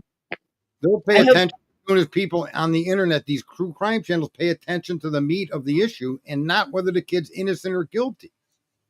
This is where we go off the rails as a group of millions. We want to argue with this, that, and the other thing about his guilt, or we want to base our objection of what the police did because we think he's innocent. That shouldn't be our focus. It should be, I'm not talking about shit. Is what they did within the legal bounds of their duty, and it's not. Right. No, I agree with you. I agree. It's all fucked. It's all completely. We should focus on that and only that, to the exclusion of innocent or guilt. But it don't matter if the kid did it. These people railroaded and lied and played games. Right. So, that's a bigger. That's not acceptable, right? But even if he did it, is that acceptable? If he did it or not at all. No. That's the point. It doesn't matter whether he did it or not. It matters whether what they did was within their constitutional limits as outlined by us, we the people. And if we all focus on that and only that, and keep out of our talking the guilt or innocence of the man, because we'll never really be able to know unless Brian can show us unequivocally, and he's not going to do that. I don't think he can, because I don't think he was there. Who was Hitler to deny his alternative suspect defense? Who was Hitler to give the FBI cover and tell the defense that you have to agree this was a tip and not bring them up in court? Who the hell does Hitler think he is? And see, right. And I feel like at this point, seeing what I've seen and what I've heard over the past 48 hours, I think this was going to happen regardless. Yeah. This is how this is planned from the moment that this happened until today, right now. This was the plan. This was going to happen no matter what was said or done. And knew it too. And I think Ann knew it. Thank you, Willie. That's where I was going. I think Ann finally said, you know what? Either that or she realized at some point recently, I'm fighting a losing battle here. There's no way I'm Everybody wanted to fucking suck Ann's tit until they realized she sucked. No way. Yeah, there was no way she. It may not be her fault though, Willie. Okay, she may only have had her hands tied to a certain extent. Okay, I don't want to hear that, dude. You can't make an excuse for not doing what's right, Dago. Why are there so many people okay with it? So many judge and lawyers, and like his lawyer and the other lawyers. Why are they okay with all this? And why are they letting their clients? Maybe they're not. Maybe they're not. They don't have a choice. Well, I mean, say to him privately, this is not right. Something's wrong. This guy might not have, there's something going on with these people here. Like, there's some corruption. We got to figure out what the bigger thing is here that's causing your children not to get justice. The murder not just in Idaho either, by the way. I understand that. Right. Yeah. But I don't know, man. This is, what would be Could we listen to Steve real quick? Yeah, I need to finish this. No problem. have to confirm those because those details were given with, He does suck. an explanation. Seahawk. She's not, an investigator. So she was like, this is how she passed away, but she didn't give us all the details. And we want to hold him accountable for all those details. Sentencing is expected next week. You both mentioned to me earlier that you plan to be there. Yes. What else do you hope to hear during that time? What do you expect? Well, we're not really expecting much, as we already know what the judge is sentencing him to. So that's not going to be anything new. So we're just going to give our victims. Do you want to hear? Do you hope to hear more from Kohberger himself? I haven't been expecting that. I don't expect to hear him say anything. I don't even think they'll ask him. That's what we asked them, was to, if he's going to make an agreement, plea deal, then make sure that he says he did it solely and gives information that, if the world sees he's guilty. He knew exactly where the kill kit was. He knew exactly where the knife was. And that would just end all the rumors and we could just move on. Stop. Before we go, I know that both of you have been incredible advocates for your daughter. How do you want everyone to remember Kaylee? Just remember Kaylee as, the light that she was. She was funny. She was smart. She loved having a good time with her friends. She loved her family. She loved taking her dog out, just the happy person that she was. She was, just ready to take on life, stepping into the big world. And she was happy to do that. Yeah.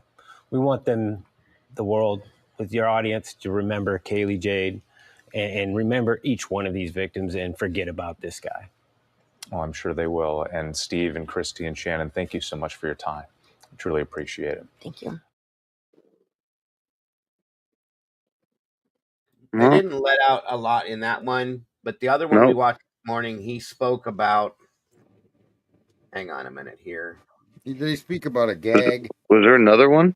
Yeah, there's actually 3 of them. Hold on a minute. This the other one we listened to last night that had a lot of fucking nuggets. Yeah, that's the one Sarge missed. That was. I heard that this morning, and I didn't realize you guys talked about it last night. I was like, "Did you hear this?" I'm like, "It's just how a lot of information. Implausible." Steve is in stitches. I think Steve is defeated. I think he looks like he had the air let out of him. He's deflated. Yep. And that's I mean, I can get it at this point because I feel like he's realized he was used and he was never going to get anything they promised him. And that's what kind of upsets me and makes me feel bad for him. Some of the other stuff I feel like I said this before, you guys, the dude never, and none of them ever in that family grieved like they should. They went headfirst into this immediately. And I get that as a parent, I probably would have done the same thing. But because of that, he's always led this entire thing with his emotions. That is why he hasn't been able to see this for what it was, in my opinion, fully. Okay. Well, at this point, anything he does is going to look like he's coming out to defend Brian Kohberger, and he doesn't have that in him. Oh, of course. Of course, that's definitely never going to happen the way that. No, I agree with you on that one. Yeah. But I said that right in the minute that the plea was taken. Where's the knife?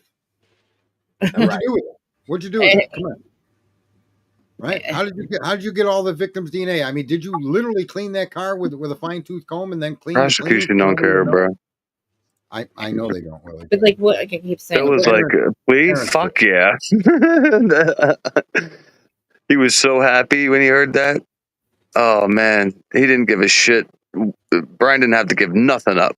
Just please sign here, please, so we don't have to put on the shitty case. That's why they did it so fast. Right. Yeah. He gave Brian a hand job while he was writing with the pen. Oh, yeah, dude. Look, and then he stands up and reads him the PCA. This is how you did it. And Brian says, yep. What the flying fuck? No way. To answer your question, Cat Lady, why is it so important to hear that Brian did this solely? Because he knows that he didn't. That's why he keeps saying that, in my opinion. Because he knows that he didn't. They know he didn't do this. That's what pisses me off is like, he's not this hardened criminal where he's not going to roll on the other people. So, in my opinion, if he's not rolling on people, then he wasn't there. I don't think he was involved. The other problem is that I've said this for 2.5 years, that if Brian is part of a group, then you have to prove unequivocally he wielded that knife to give him the death penalty. I know. Yeah, I but know he's that's what he pleading for a said. reason. Which is there something that he doesn't want coming out that he doesn't want his parents knowing? Like I don't. It And has to be that's something. this is No, the no, point. no. Now, see, that's you said that before, and I was Yeah. listening about that. Yeah. Truly, would you really throw all this away just because you don't want your parents to know something? I I don't. mean, Yeah. listen. If he has these problems, I mean, he's sending his mom a picture on a Sunday morning. You know, like he's obviously pretty close. They Like I probably. wouldn't give a shit what comes out in court, dude. Not with my parents there, but like everybody's different. I guess that could So, be, but I don't know. That seems like dude, all I'm saying is, why don't we have a request for a 25th request for discovery? Why don't we because have that? they shut it down. This was Because the it. 24th was enough, obviously, right? No, because the plea happened. Other than that, that was it. Yes, exactly, right there. So the plea happened because when so she got the discovery, and then it was looked through, and then somebody said, "Oh shit." Mhm. I don't know that that's it. I know what you're saying. Like that, you think that I'm they just saying, found what in the 24th. something made somebody flinch, dude, because he took a plea for a reason. Well, I know. everybody There's a keeps motive forgetting behind everything. that Right, but she brought up herself in her motion I don't remember. the threats that have been happening, the how heavy they have been recently, and what Yeah, but I what think about the threats in the beginning? Imagine how many, like when he was, when we tracked him across the fucking United States like Santa Claus, his plane and everything. Like, oh, there he is. He's I crossing don't here. I don't think that his parents and or the defense and the court staff were getting threats at that point. It was just him. I think it's gotten Okay, so serious. but why does Brian Koberger care about court staff getting threats? It's not I him. mean, It's not him that cares about it. It's his So parents and the defense team. That's what they're okay, worried about. I'm I'm going to tell you that my experience with nobody's public gonna tell me I defenders, did a crime I didn't do like that.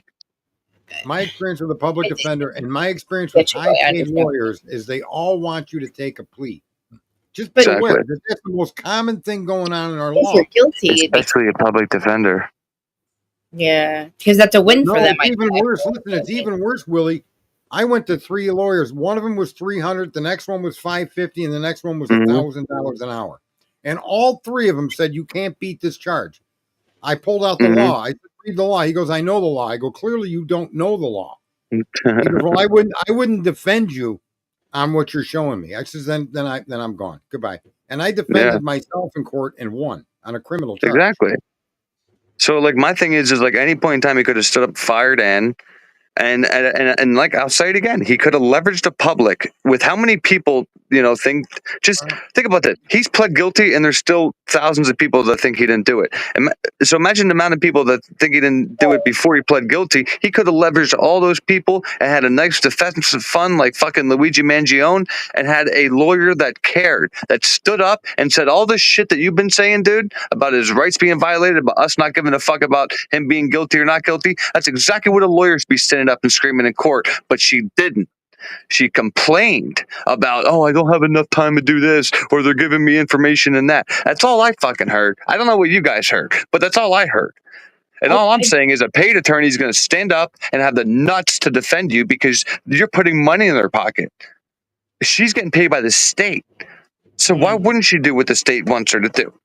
Like, wasn't she trying to do everything she could up until like literally? Everybody wants to give her a fucking leash for some reason. I don't get it. So she ran into Hitler. Actually, she wasn't getting but she paid. wanted it. She requested the fucking move. Not the judge, though. She just requested a change. Well, listen. I mean, you have to do your homework, right? You have to do your homework, right? She didn't have to do it when she did it. They were nowhere near jury selection. She should I'm never have done it. 100% agreeing with you there, bud. Yeah. Judge would have given this kid a more fair shake. The judge, he said several times there was no stalking, according to the prosecution. He was more open to dealing with the IGG. He was more open to. He even said, you haven't proven that when it came to Brian being the guy. That judge, no matter what people looks like said she about doesn't the agree guy, with Willie. Yeah, that's the purpose of the debate. I just think he'd have been a better judge. Well, I'm just saying, if I'm gonna, ask for a, if we're gonna change fucking judges and stuff, I'm gonna do my homework on who the judges could possibly be if, God forbid, this gets moved. That's all. Well, you think Hitler's probably the worst one he could have gotten, I guess. But why did she do it when she did it? I don't That's know. the catch Why did she? 22. She really had no point in doing it back then. I don't know. Why did they fucking? Why'd she waive his speedy trial and allow the state to build a case? That I'll ask never know. yourself why she was sending out jury questionnaires before she could even get discovery completed. Yeah. Why did she move into looking for an unbiased jury long before they were anywhere near a trial date? And now she's deferring questions to the newest lawyer on the case. So, look, I'd like to hear what Cy Ray has to say based on what he viewed. He can come out and talk now. Where's Cy Ray? I'll pay the guy $1,000 to get on the show. He's not allowed to yet. Lana came in last night because she's supposed to have an interview with him. He might not be able to at all because of what Annie said about witness. You know, if you're a witness in a case, you might have to sign a whatever. He told Lana. What do you mean? He's a witness for the defense. What do you mean? No, he's an expert. He's an expert. He's an expert. Yeah, witness, expert, right? Same shit. Expert. Yeah, same shit. For the crime. Yeah, well, no. Obviously, no. I'm saying, you know, he's an expert. When Lana talked to him yesterday, she said that he told her that he has to wait until he's released. Basically, then he can talk. He was supposed to do an interview with him. And that's all there. Which who knows how long it's going to take? But isn't the gag order enough to let him go? No, because he had things that he stated that were sealed until NDA. And he can't say anything. So signing an NDA. Yeah, they had to sign it. But he still could come out and talk about. You know, he could still talk around it, which I think he's going to come out and. Lana said she has something set up with him. So hopefully after the sentencing, that's when we might hear from him. But I don't think we're going to hear, like you said, dude, what everybody thinks we're going to hear, like him coming out being like, oh, I think Brian's innocent. No, I don't think we're going to hear that at all from Cy Ray. So I don't expect that because he still needs to move forward and, you know, like he's probably still going to do other, you know, help other prosecutions I don't think that's the whole point never was. I don't think he's going to come out just to say Brian didn't do this and this is why. You know, what he's going to say is he's going to explain the information so that it's understood. And what he explains will tell us that couldn't have been Brian that did it when we hear that. Yeah. That's how I think it's going to go. Yeah. So, but the issue is, when Brian disconnects from the network, even Cy himself can't track Brian. No, we know Cy Ray's conclusion is going to be that he saw no evidence placing Brian at that home. Right. We know that to be true based on what Bill Thompson has already said in the plea arrangement. That's how that's going to work out exactly. And then, but at this point, is what difference is that going to make? Now, I have a feeling. This is going to the Supreme Court, folks. This is just my guess. Hopefully. And an opinion. But I heard they only listen to 2 or 3% of cases. You're right. That's true. So I'm just saying that's a long shot to take, dude. If I'm Brian Koberger, man, like the long game, fine. If everybody wants to, you know, believe he's playing a long game, but like, dude, when he had a shot to fucking take it to trial and literally, you know, they could have stood up and let the cat out of the bag and showed us how corrupt fucking, you know, they really are. I'm just so pissed that that wasn't done. When we literally saw that done a couple months ago over in Massachusetts, where like the cat was out of the bag over there fucking every day, dude. They're going over like private messages between cops and shit like that. Well, can you imagine that over here in Idaho? Right back. Keep going. Oh my God. Yeah. You know? And there's people and that's like lawyers that were willing to do pro bono in Massachusetts just to prove her innocence because they knew she was innocent. That's why you can't exclude him being the perpetrator, and that may have weighed on him enough to let him make the plea. I mean, people don't want to wrap their head around that, but here's what I'm trying to point out: is it doesn't matter. What matters is the enforcement of our laws, and then the bringing of justice to the perpetrator. Based on the legal process, not on some crack smoking Santa Claus looking motherfucker. His wild ideas of what's fair and what's honest. He's admitted no stalking. And then immediately in Hitler's court, he goes right back to 23 times he was in that area.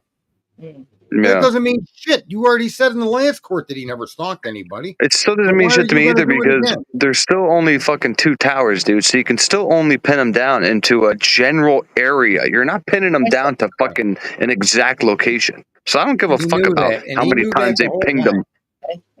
Oh, we pinged them here, we pinged them there. I don't give a shit. Ping this. Right? How many other people pinged in that area too? Exactly. On a fucking Saturday 3,800 night. people to be exact. 3,800 people. Oh, was it real? Yeah, that's Yeah. wow. The How many download of the women- tower during those hours was 3,800 hits. Oh Yeah. wow. Yeah. There's only 2 towers allowed in court. The third tower was a tower south of Moscow that covered sections of Moscow that didn't cover the house. It come 300 meters away from the house. Mm. So if you go and review the tower coverage, you can actually find what that third tower is without any effort at all. Actually, Twiz, I think, already knows which tower is number 3. Yeah. So, I mean, trust me, dude. Like, I want some bigger fucking entity to be, investigating this and the truth to come out. But I'm just trying to live in reality here and looking at other cases where everybody just kind of fucking moved, like Delphi. Like, no way Richard Allen fucking did that shit. No way. No way. But yet, we all kind of just, moved on. But like, he has appeals and shit, at least. Brian gave them up. I can't understand that.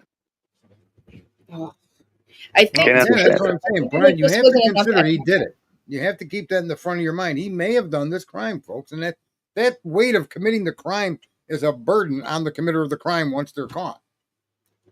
It goes with anybody that's been caught. I don't care if you got caught stealing, whatever it might be. That weighs on you, and this kid's had 32 months of that weight on his shoulder. So how does he still have appeals, Alicia? What? I thought we already established this. Hey, guys, a question. Cy Ray is who? The guy that does the cell data stuff? Is that Cy Ray? Okay. Phone data, yeah. Phone data. He literally gave up his appeals. It was part of the deal. Right. But there's some appeals they can't take away from you, and I think that those appeals, I don't know if he's going to exercise them, because that's why the argument of who did it and how they did it, and if he did it or didn't do it, to me, it's crazy. That's it's like he's going to appeal to go to trial. It's like, okay, so he's going to appeal, and then they're going to make him go to trial. Well, if he doesn't want to go to trial, then why the fuck is he going to appeal? So I don't know, dude. I don't know what the hell this plan is, but well, it doesn't matter, Well, she shouldn't have allowed 6 months. Ann Taylor had no business letting that court wait 6 months for a preliminary hearing, and in between that, they indicted him. They got 14 days to give you a preliminary hearing. They didn't do that. Preach. So there's some. And then the fucking speedy trial, dude. Imagine what the state would have had at the speedy trial. Shit. Imagine it's a preliminary hearing. Me and you could have fucking defended him, bro. This could not be any kind Us four could have defended him at the fair speedy trial. I swear to God, after 6 weeks, because the state would have had shit. Right. A lot of people need to watch the old Perry Mason episode. There's 275 of them, and you'll understand what a preliminary hearing is. Okay, and then you'll also realize just how many women committed crimes back in the 50s, 60s, and 70s. It's crazy, bro. And now he wasn't always a woman killing somebody. It's crazy. He didn't have a preliminary because they went directly to the fucking grand jury. No. He was arrested on December 29th, and your preliminary hearing should be 14 days later.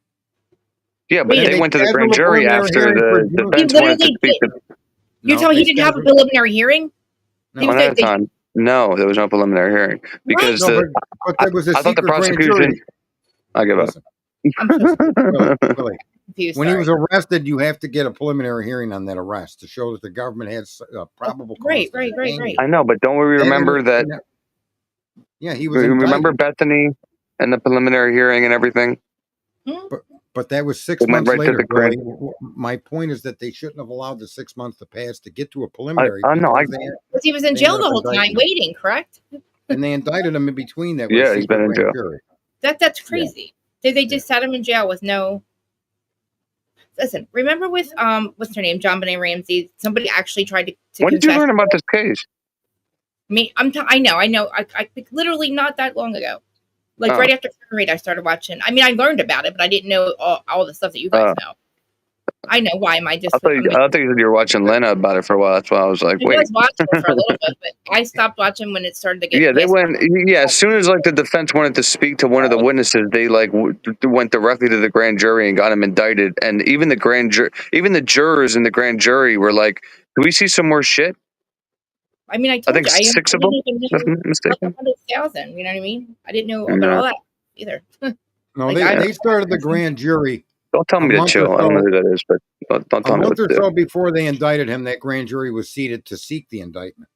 it's just the way we Uh, communicate around here. But that was yeah, months I after he was arrested, and your fucking relax. preliminary hearing is supposed to be very quick. Yeah, Yeah, I Should be know. within 14 days. And why I don't know why Anne acquiesced or why that was allowed to go for 6 months.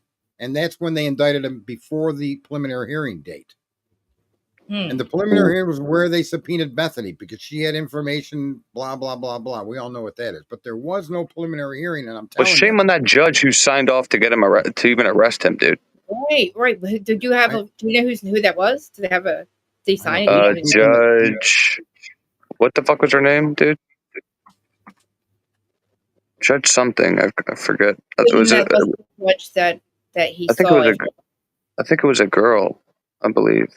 It's probably a wow. I don't know. I think it was. I think it was yeah, a it was girl. Marshall.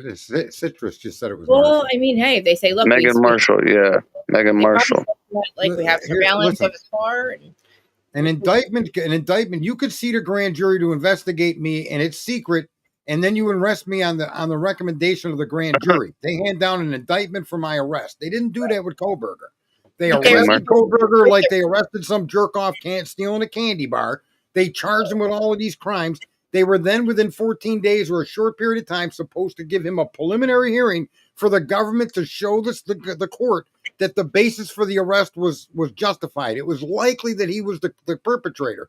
That right. didn't happen. They waited. And during that waiting period, that fucking cracker clause seated a grand jury in May, Mhm. okay, in May of 23, and used that grand jury to indict. Yeah. And avoided the preliminary hearing. But my point is, Anne I get should have it. never allowed that to transpire. Wow. Amen. She That should sounds have like immediately demanded a preliminary hearing and let them come well, in that's evidence to Tracy. show They you knew that they this kid stopped was this fucking train wreck. right. Right. That's Everything. why there's a PCA in this case. Yeah. Normally, these cases are normally handled through grand jury indictments. I'm When starting you're to understand. investigating a killing, they seat a grand jury and they bring evidence to the grand jury, and right, Right. and that I'm didn't Mhm. starting happen. to understand like why you're so Right. passionate about the way it's been. I get it. I'm starting to get it because you're telling me shit that I Yeah. didn't. So Yeah, the that's chat all. room knows Yeah. that. What I the It was know fuck? he all was shady. indicted, but it's the Yeah, but order weren't that things weren't happen her that's the hands problem. tied on that one, Sarge? Wasn't I mean, could she have done something with that? I Like don't I see said, how you couldn't have done something with that because that's your legal right as a citizen. Yeah.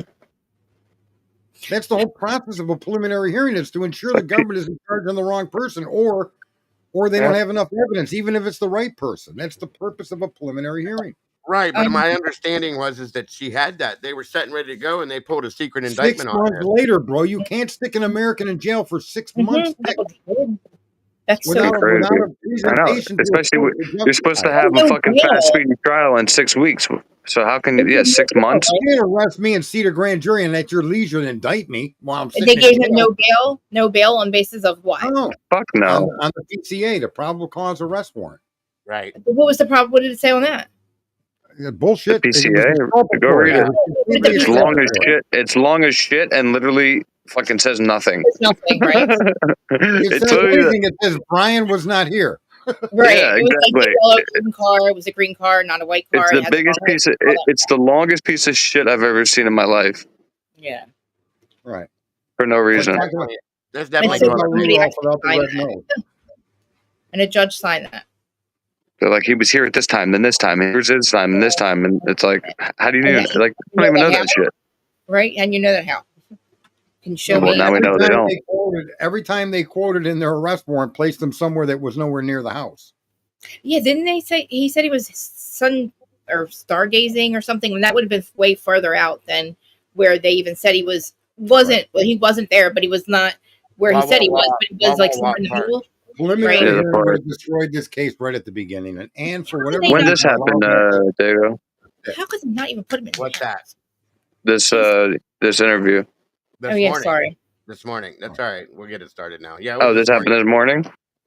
They did them all today. It was Must a have all lot. been in New York. They just bounced studio to studio. The one Oh with shit. the one that through me. Yeah, and she was, and like I said, she was sinking her teeth in there at the end. She was like, Is that "And who'd still you good hear question? that from, baby?" At least she He was was asking like, questions "Met it." that we were asking. Remember, like we were Yeah. asking. We wanted to thank God that bitch was sorry that she was doing that. Yeah, I that's mean, why I like that she did it on her show, because that's not like, yeah. I guess considered MSM. Like here, they'll watch what they like say and shit, but over there, she kind of doesn't care, I guess. It's almost like she believed it too. It's almost like she believed it. Of course. Steve. Oh, she's been a pig this whole time. Trust me, she's been a pig I this know whole she. time. That's what I'm saying. Now she's Like, just gonna oh, wow. pivot to get the views and shit, because that's what these disgusting people do. She's been waiting to be able to say the ignorant things she has for them to do this. That's what it's all about. So When she that day when she's like, I can call him a murderer now. She was like drooling. I was like, whoa, whoa. She's been very giddy since this all I'll went be down. fucking shanked. I couldn't Like, wait to call her. What? Yeah, I can't. She's inciting violence. Does News Nation know this? That she's literally inciting violence with backing. I'm telling you, News Nation is backing her 100% because she's bringing But them. her saying that though, Oh yeah, they're blowing her because like she brings in all the money. Well, I need a suggestion box. Do they have one? I need to call. They don't care. I have some suggestions, or I have some questions because, like, literally, if say something does shank them, I'll blame her. You know? Shit, no, don't blame her. She told him to do it. It's gonna come back on somebody else. I can promise you that. Yeah, and he's on screen. Anyway, let's hear this. Is there any nuggets in here, dude? Yeah, some of the same stuff they said last night too. So. Parents Steve and Christy and their attorney Shannon Gray, thank you both for being here this morning. Let me just start with both of you. I know it's been, thank you, 2.5 years now. It's long 2.5 years. The last few weeks, especially, I would imagine have been fairly difficult. How are both of you holding up as we sit here right now? Tired, exhausted. At this point, ready just to move on, just to get this past us. Trying to catch up a little bit too. We expected to go to trial this summer, and I had 250 hours set aside, had my schedule, had things going. So it was a radical change for us. So now we're just trying to wrap our head around this new development, and we're still a family. Still got to take care of yourself. So we're moving on. No, that's Ozempic, not a facelift. Couple weeks and sort of whiplash, if you will. To have Bryan Kohberger in court that day, admitting his guilt, admitting in open court everything he did. What was that like, even if you weren't in the actual courtroom for it? What was that like to hear him actually say he's guilty? It was very surreal. What the It was very fuck? emotional to hear it. Something that, I don't think that we were ever really prepared to hear or think that we would hear. So, yeah, it was hard. It was definitely hard. I wish that, he would have had to say maybe their names other than just simple yeses and nos. But why? I think it shows a little bit more accountability and taking, owning up to what he did, to have to say the victims' names, our daughter's name. Not just yes. I just feel like that was a really easy way to admit his guilt. Yeah, I agree. So we want to see some sternness when you see 4 lives lost. He wasn't even asked to stand. It's like those are the type of things that we want to send a message. If you come after kids, people are going to put their foot down and they're going to do everything in their power to make sure that those kids are, Hitler was like, nah, stay seated, brother. The highest standards. But it was. You can bleed from your ass. You've been somewhat critical of the state and how all of this was handled from the very beginning. And as I understand it, you also you wanted to go to trial. You did not want to see this plea deal come to fruition. Why? We've seen all the rumors, all the things that are out there. A gag order just kind of turned it into just a big, huge mess of conspiracies. So we don't want to live that for the next 10, 15 years. So if our community came together and they were the ones that said he was guilty, then it's not us saying it or one person saying it. It's everyone saying that. So there's power in that. I believe in the court system. I believe in our juries. And that's what we were prepared to do. Christy, do you worry there are questions you will never get answered as a result of this deal? Because he doesn't have to say exactly what his motive was. He doesn't have to say where the murder weapon is. I think it's worse than that. I think we're going to find out secrets through his sick, twisted mind. Why? He's going to write about it. He's going to have interviews, exclusive interviews with his family members or certain people. And that's how we're going to hear about it. And to be Think fair, he's going to confess then? Why would he confess then and not now? there's nothing that forbids that. Exactly. What have you been told that we don't know surrounding what happened that night? Nothing. We asked them, can you just tell us the last moments of our daughter so when we have our victims' statements, we can be as accurate as possible. We don't want any lies in those statements. We want pure, and they wouldn't even give us the facts of what happened. Just some details too. Yeah. That would be hard to know, but we want to know it. We want to know. I don't want to hear from the media. I'd rather hear it from, the investigators. I read recently that the coroner did give you some more detail. Mm-hmm. Yes. What did the coroner say? The coroner said that kind of gave us a breakdown of the wounds and the ways that she had passed away. She'd definitely been stabbed multiple times, and they kind of described it as like a drowning that can occur. But she did say gagging. There was some gagging, and she was damn. He struck her in the face, and she had a broken nose. She had subdural hematomas.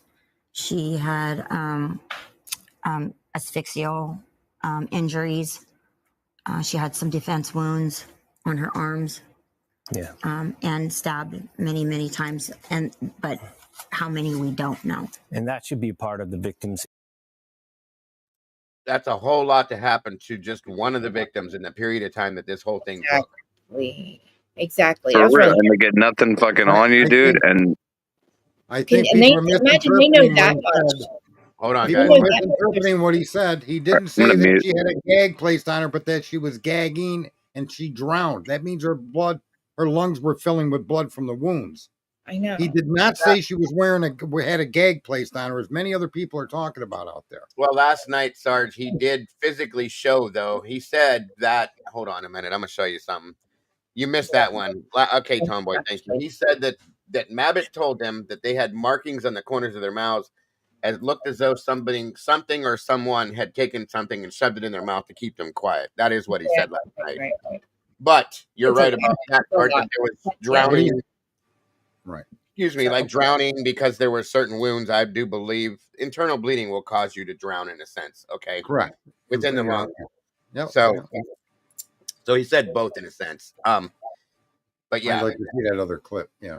Yeah, I'll show it. Do that on my own time. You don't got to do it tonight. Hold on, I'm trying to see what am I look? Oh, hold on a minute. Timely preliminary, blah blah blah. But how do you see? Oh, okay. Thank you, Tomboy. Gotcha. All right. Back to this here real quick. Meg P. Welcome, Meg. Good to see you. I hope you had a good nap, dear. Appreciate you joining us.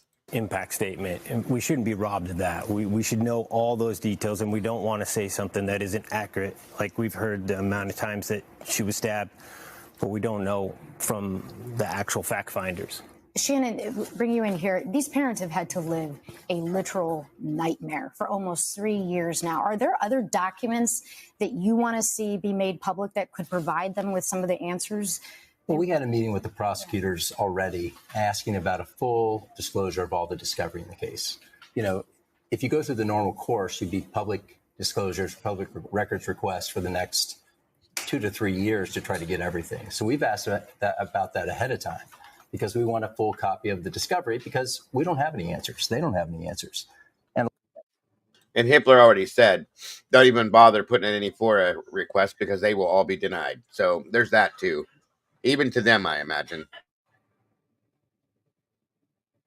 Allows us to go through. They can redact whatever they need to redact, but then bring that in. And it's the Idaho State Police, it's the FBI, it's the Moscow Police Department that we would all request. And so they promised us that, and we're hoping that they keep their promise. Steve, Christy, what do you want the world to remember about your little girl? Just like Haley was just so fun. She was extremely smart. She had a beautiful smile, an amazing laugh, everything. I mean, everything about Kaylee was Amazing, honestly. She just very dedicated, hard worker. She's Yeah. going to graduate with her degree a year early. Yeah. So she was going to light the world on fire, and we're missing her. You know, we're missing her. Yeah, every day, everything about her, everything. If I could hear her laugh, hear her voice, see her smile. Can't imagine it. Just can't imagine it. Thank you. Thanks for coming in. Thanks for keeping her memory alive. Best fucking voice. Sentencing hearing is next week, so Yes. thanks again. And Shannon, thank you as well. Hey, thanks for watching. And don't forget, you can catch the Today. Thank you as well. Thanks, Al. Yeah, he's defeated, and I do feel bad. Oh, to of some course. degree, I mean, but they Dude, man, deserve I feel bad for the host. they deserve more as victims, members of the family members of the victims to be to have more presented to them, and they have been given nothing, and it's really kind of disgusting. So, hang on a minute here. Now, last night he came out, Sarge, and he said he was a lot more. He probably can't do it here because this is like syndicated. He was on a YouTube channel when he said it, her private YouTube channel, and he brought out quite a few things that we were told. Well, one thing we were told in the press conference wasn't true, and that was the gag thing, which was talked about early on. Fry said, "Nope, that's not true. That blah blah blah." So he lied, blatantly lied at that one. And talked about her head having severe damage in the back, which is Christy did bring up the subdural hematomas. That's what that is, you guys. There was basically suffocation per se, which could have been, she was hit in the throat, collapsed her windpipe, things like that. She drowned within the blood, internal bleeding in her lungs, and all that kind of stuff. And early on, we heard that there was, her liver had been cut through and stuff like that. I mean, it was a pretty serious situation. And I'm sorry, but one person in a short period of time is not going to do all that damage to one, let alone four people. I don't believe that. I will not believe that. Sorry. I don't believe it either. That's why Not this without is a scratch. not right. Right. But and he also said she had defensive what if he had a half hour to do it? What if it took him a half hour to do it? But there's another person in the room. What is that person doing? Did he tie them up first, or how he's got two people in the room, two adults? I'm just saying though, if you follow this, he'd have to be Superman to put them both Exactly. down. What's the other one doing? Just fucking watching like a horror movie? Yeah, the first person he struck, it may have been a fatal blow, like they claim. I thought that too. I thought that. And then, her nose was broken. Yeah. I'm telling my personal best is that from 4:17 for 30 minutes, that dog went batshit wild. That is the time of the crime, and that's how long it took. And this is what I'm saying though. It's like they could have been both of them, two people, and they're killing both people at one time, and then there's other people downstairs that were killed as well. But what are they doing? Why those two people are? It had to have been loud, right? They said they fought back. There was. That's why we know. I think we all believe that everybody that those two heard everything. Truly, that's what I mean. After the truth came out more and more, it made no sense that all that what they told us in the beginning made. In the beginning, it's like, okay, 4 people passed out. He sliced some throats and walked out the door. Walked past one, but she was running from one room. But they were supposedly on. First, they were supposedly. Well, they made it believable in the beginning because they were all sleeping. Yeah. Well, I thought that they were on a 3rd floor, and he just happened to go up there. That's how they were saved. Yeah, right? he went up there, stabbed 2 of them while they were sleeping, came down, stabbed another 2, and then walked out. And that's how they made it believable. In my opinion, that would make sense because in my opinion, it went one of two ways. Okay, he either went upstairs and killed Maddie, and Kaylee saw and heard and got in the tried to get in the middle of it, whatever, and took her out too. And Xana ran upstairs, hearing something, saw it, ran back down, got chased downstairs, and then they attacked her, or the exact opposite. It's either one of two ways, in my opinion. So, and I have felt more recently that Xana could have been the target, but I could be completely wrong. I don't care. Did the other two have as many wounds as Xana and Ethan? Because it seems like Xana and Ethan were like Kaylee and Xana had the most. Kaylee and Xana are the 2 girls. Yeah, they weren't in the same room together, right? No. Kaylee and Maddie were in the same room together on the 3rd floor. Okay. And then Ethan and Xana. Dan and Ethan were on the second floor, right across the And hall. that whole synopsis where I say that these crimes were committed where one victim must have watched the other one killed quickly.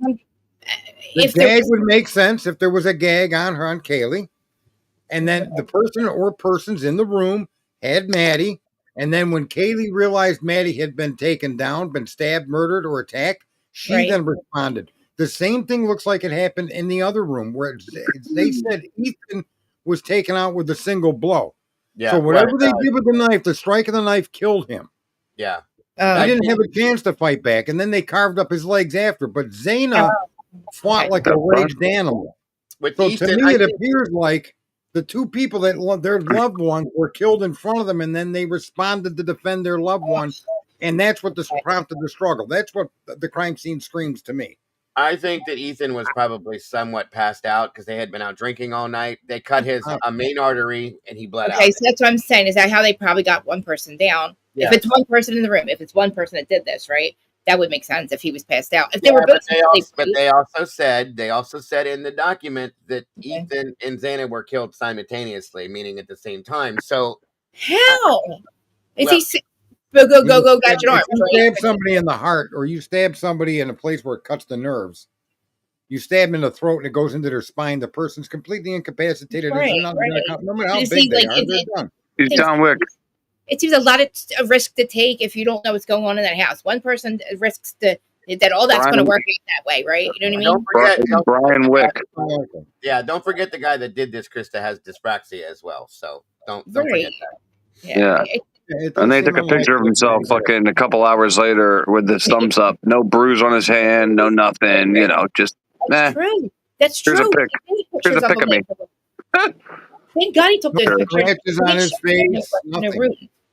Yeah, and then like a movie, he walks up to Ethan and just, calmly disarms Ethan of whatever Ethan picked up to defend himself. Yeah, sure. I really do believe that if the sheath wasn't planted, that it was Ethan's protection. He's the only guy in the house. There's 4, you know what I mean? Why wouldn't he have protection from just any? Why wouldn't the girls have it? We talked about one of the girls having that there possibly. Yeah. You know what I mean? Like, who says that's even what the murder weapon was? Just because it was this.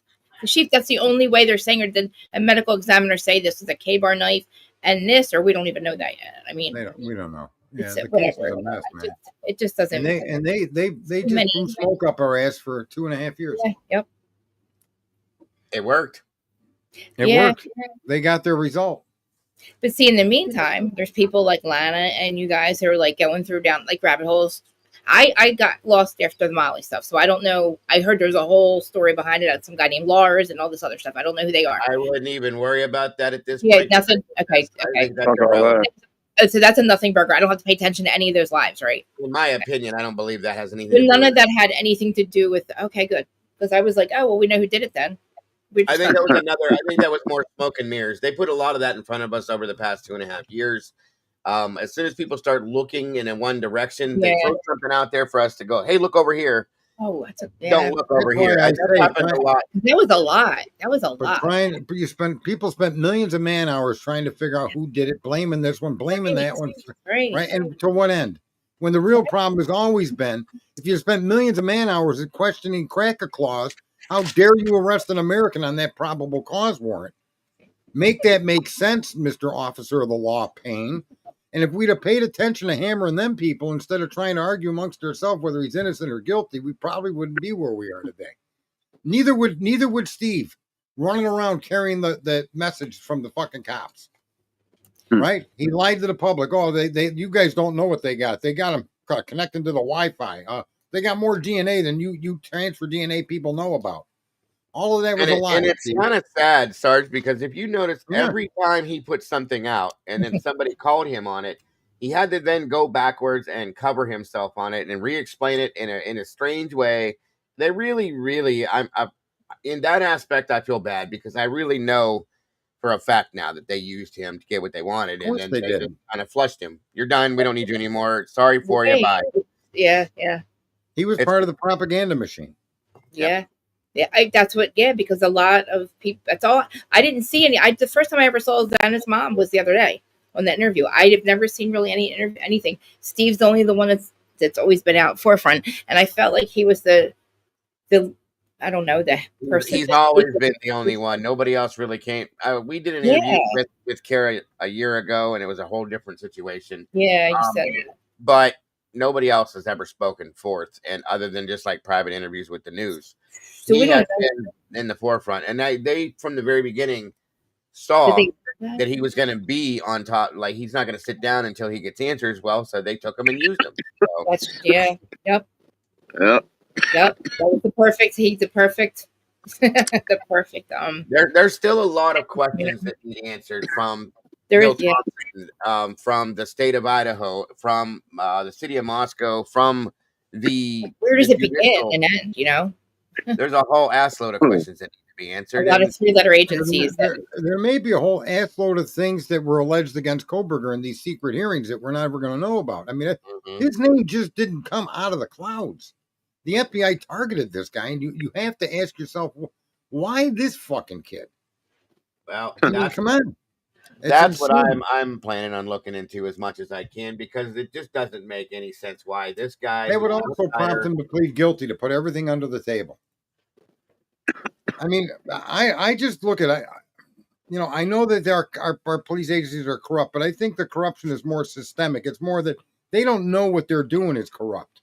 They've been trained to do their job this way. They don't know any better. And so I don't see what they did to Brian as anything they wouldn't have done to anyone else. But the question is, why did the FBI give up his name?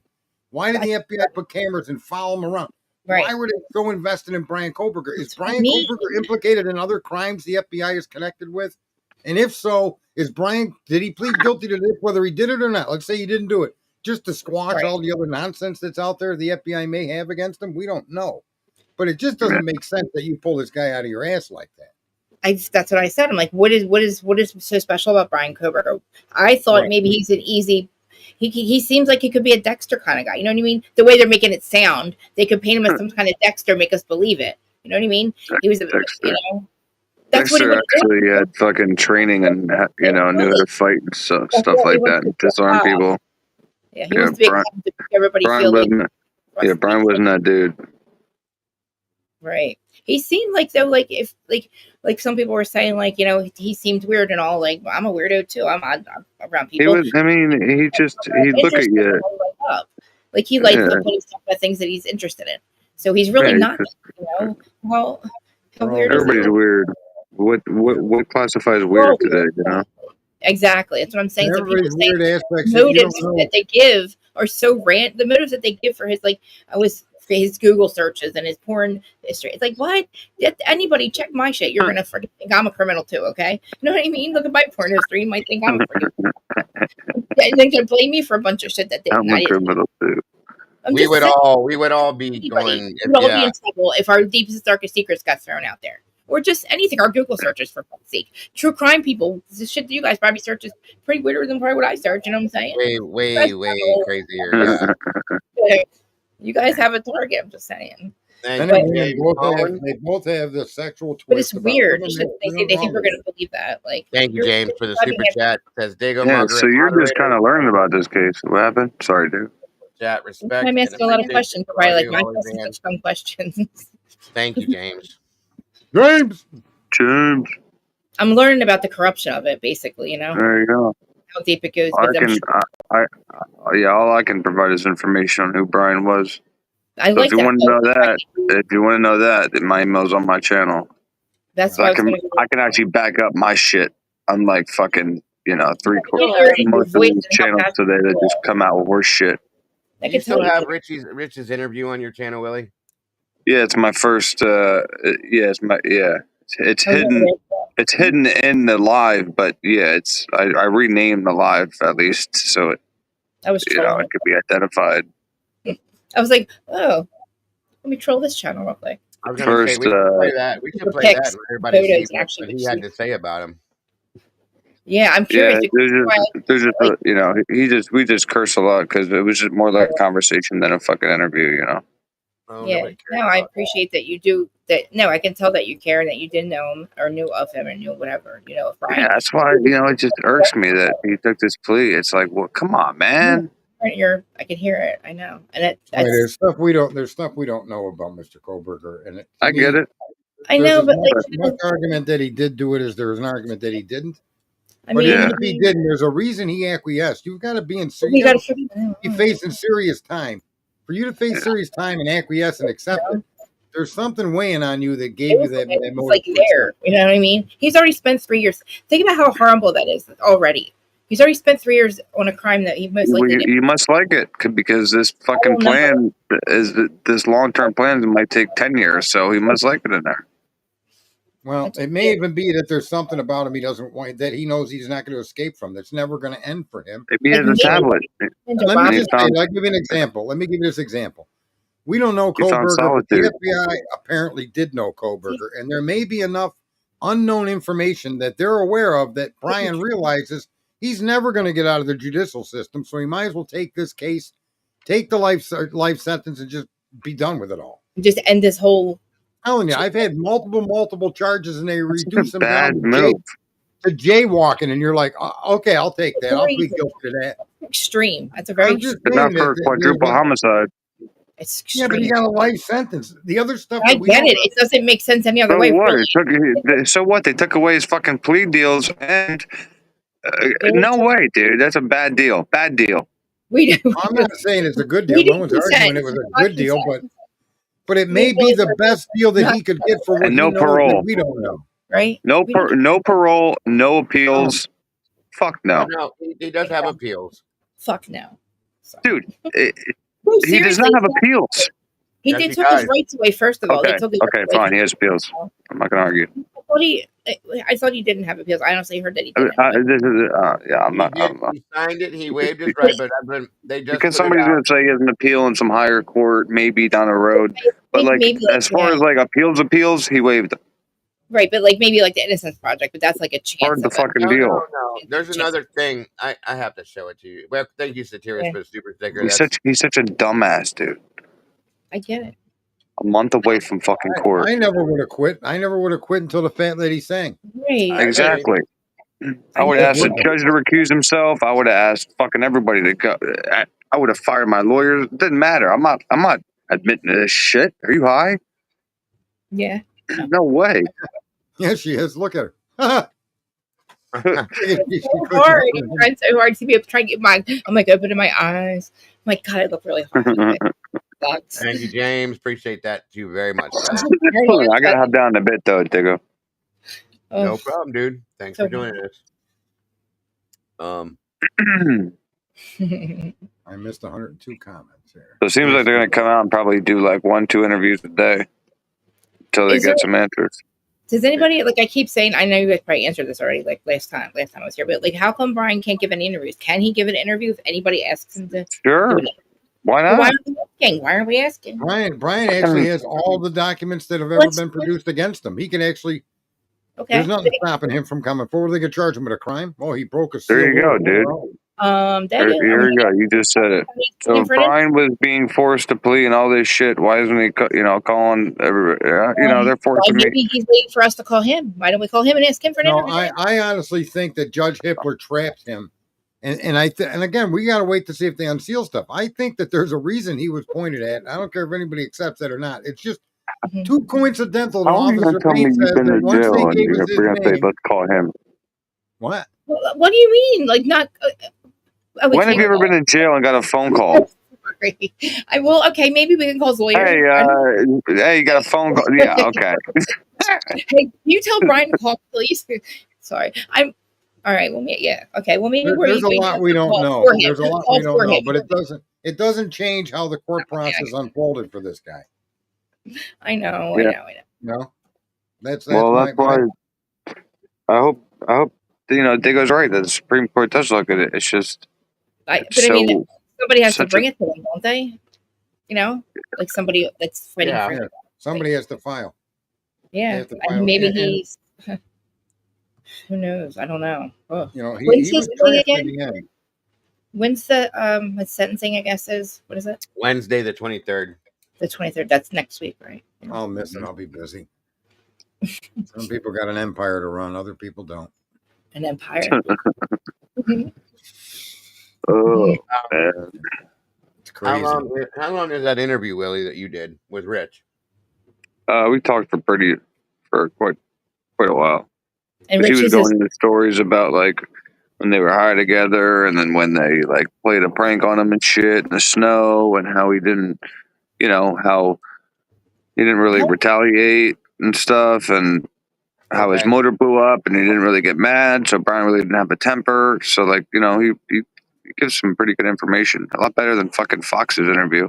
how Whatever the hell long that ago, was. Brian, how long ago did Brian? I that whole thing about him being on drugs. I never heard that before. How long ago did he get? Like he was on him for a while, or no? Like, is it? I think he was How long? on for like a couple years, but then he got clean, and then Good and stayed yeah, clean. I guess. Good for yeah, him. because Man. a lot of the kids up in that area that like I went to school with now Yeah, are they're freaking yeah. either dead or in rehab or on drugs. It's crazy. We either die, we don't grow old doing heroin. We either die or we end up in jail. It's insane. Like how fast heroin and meth hit like the Pocono areas. It was insane. It was like boom. And it was like recently, right? Like California No, had it forever. It hit us like 8-10 years ago, right? It's been around.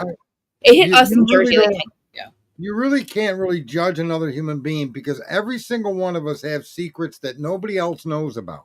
Right. And so you never really know somebody, no matter what you think you know. Yeah, but like to just go do some random act like this, dude, is wild. I mean, I'm telling you, Willie, we don't know this. No normal person does that shit. You don't know that that's the first time he did anything like that. We don't know. True. You don't know. And you have to wonder it's possible when you know that the FBI threw his name in the hat and that's all they focused on once his name came out. That in and of itself is beyond understanding. A car drive, somebody's car drive. All that other DNA and you didn't care about that? That's come on, man. Yeah, they didn't give a shit about the blood, but they gave a shit about some invisible fucking touch DNA they had to build some tree with or whatever they want to tell us. Yeah. Okay. Yeah, they're sure. It literally doesn't exclude whatever. I want to know who the four brothers are. I think that's my biggest question now. Oh, it's four brothers in the DNA. I think it's the Kopaka clan. I want to know why touch DNA tramples blood DNA. How does it? It does. In what universe does that fucking happen? Where like it's just not it's not questioned by the other fucking attorney and they just bow down and the court stopped her from questioning it. The court put an end to that inquiry and told you they was going to call it tip. She should have tested it. She should not have accepted that. She should have said, Your Honor, I can't acquiesce to that. The FBI investigated this case and their actions need to be a part of this case. Yeah. You let the FBI off the hook. I don't know what attorney in the world. Look, I almost threw an attorney off the roof parking lot, a divorce attorney, for not doing his job. I grabbed him by the tie and dragged him towards the end. My father grabbed me. So, what are you, nuts? Yeah. This piece of shit ain't doing his job. I'm nuts. Listen, I got to hop down. You guys have a good night. It was a good combo. I'll see you guys probably tomorrow somewhere. All right, dude. Thanks again. All right. See you guys. Have a good one. Better chat. You know, she's got to work with these people, too, for the rest of her life. There's pressures, and these attorneys are part of that system, and they can't. You got to be careful. If you're the one that puts all the bad guys in jail, including law enforcement officers or other attorneys, ain't no one gonna ever want to work with you. Yeah. Good point. Even other good guys are going to avoid you because they're going to be looked. They're going to be looked at like they're like you. That's the problem with truthful people. Once you're identified as the purveyor of truth, you're no longer important to people. They try to avoid you, even knowing that, right? And people go along to get along, whether it's in your career, whether you're in a factory, you're a lawyer, you're a cop, you're a dishwasher, and that's people have been conditioned to be that way. Yeah. I'm not. I'm a dick. I'll pull a cop over for speeding. I don't give a fuck. I mean, right is right and wrong is wrong. So, you know. Right. I still wonder if, and I've been wondering for like a couple of days now, after seeing certain things. Hey, JC, welcome. Good to see you. Hi. I'm wondering now if, and I'm not saying came upon something that Brian did, but if she fell into something and started to see something about what is being covered up per se, and may have realized that, like, this is a losing battle. There's nothing she's going to be able to do to make this any different. Okay. Like, this is way bigger than she thought, maybe. Yeah, and then she, said, whoa, okay, what do I do with this? And really had no other choice per se, and started working another angle possibly, and that's what this may be about. And I'm not, that's just a thought, you guys. Yeah. I wouldn't have cared if I was the lawyer, but then again, we're all different in the way we view things. Right. Like I'm not a lawyer, my daughter is. Oof. Hey, Lucy. Biff's in the house. Biff! We have Biff in the house. Very much so. Hold on a minute. My nickname's Stick. Be careful.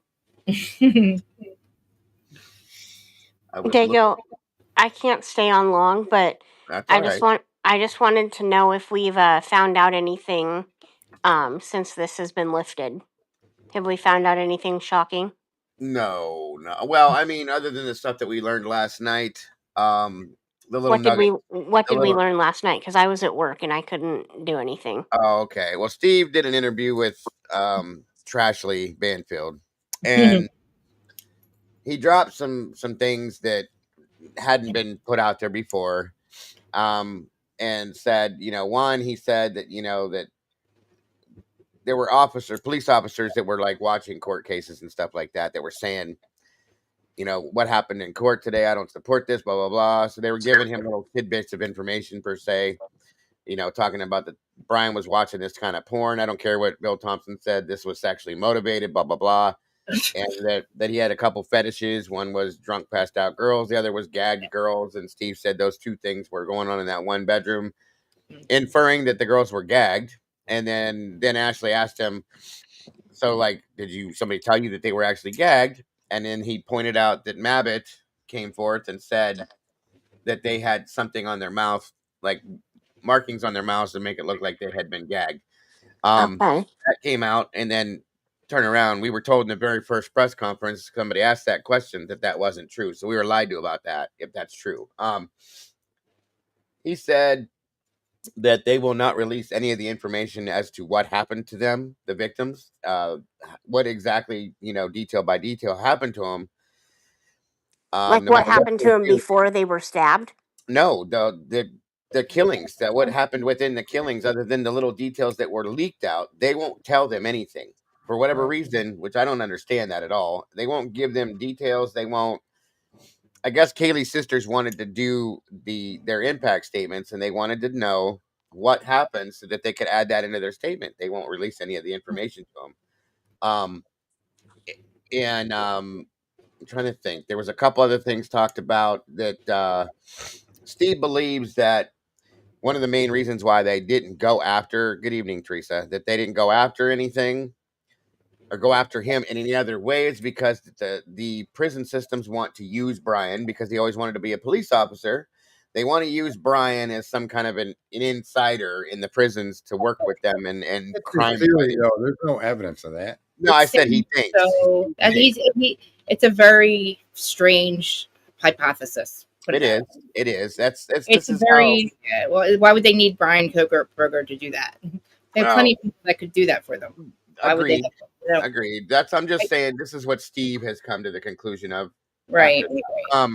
He's been said a lot. But weren't we told? Wait a minute. Weren't we told in the very beginning that it was not sexually motivated? Yes. Yeah.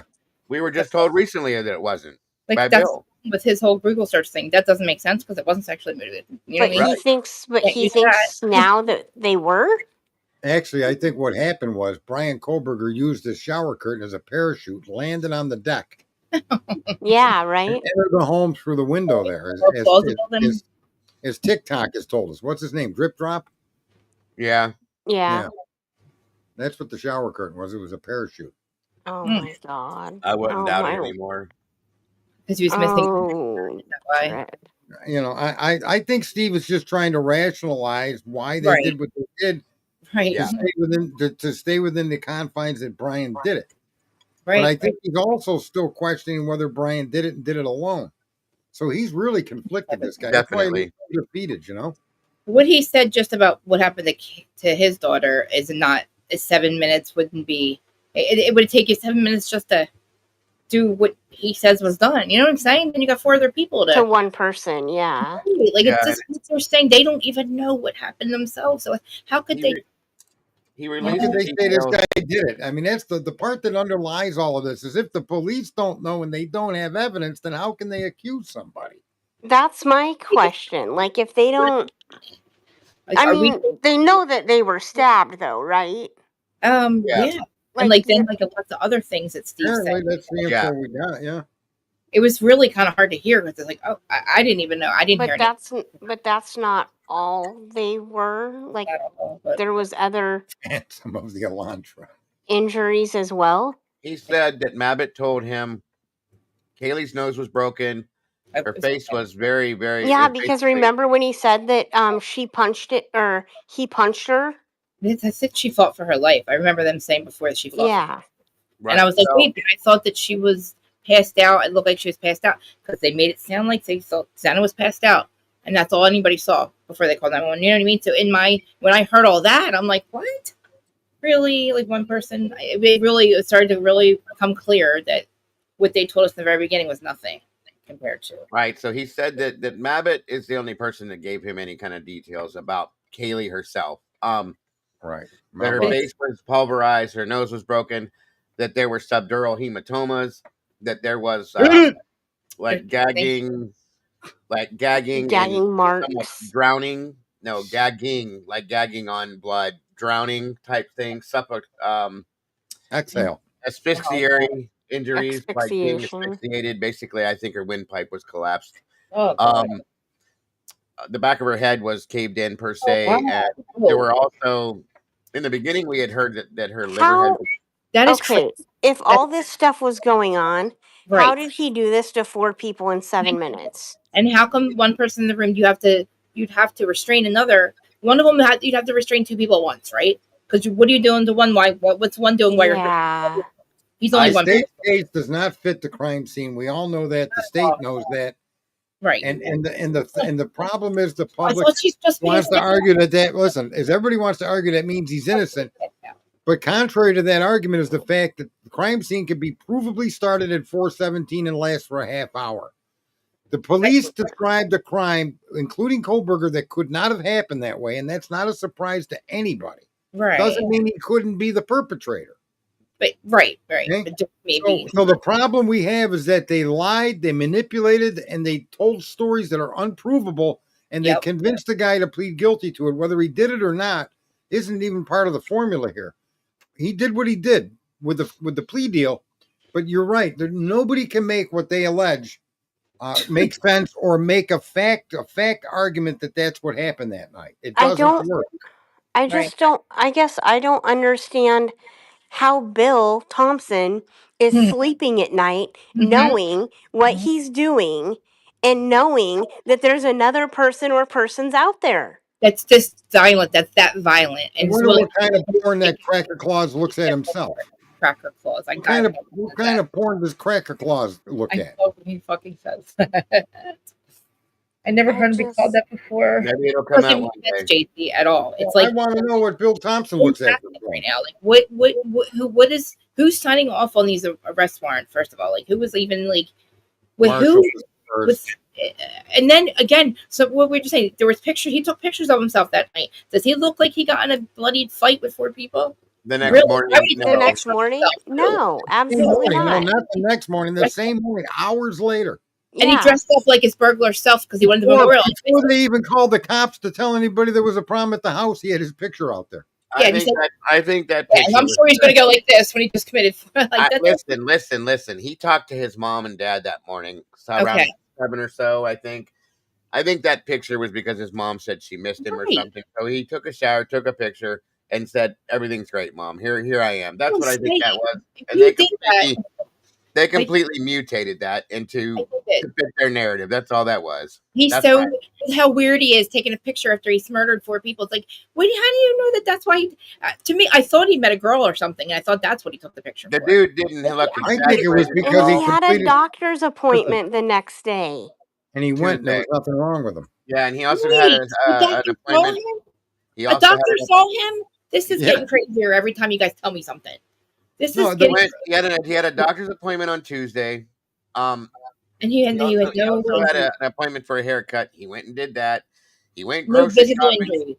Okay, this is a guy that killed 4 people, but he went and lived his life like nothing happened. So come on. And also, somebody with that close up to cut his hair, and they didn't see any visible injuries on this man. Who Nothing.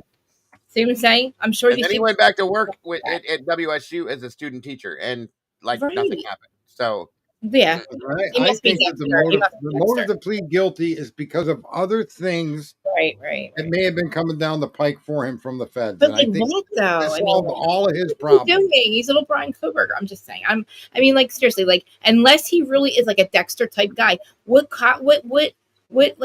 signs that I don't know. Maybe I don't know.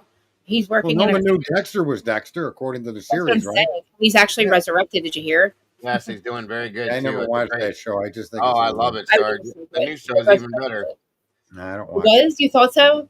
I just watched the first 3 episodes. I didn't watch it yet. Okay, it's good. Yeah, it's doing good so far. Okay, I'm gonna watch it. I never watched that ever.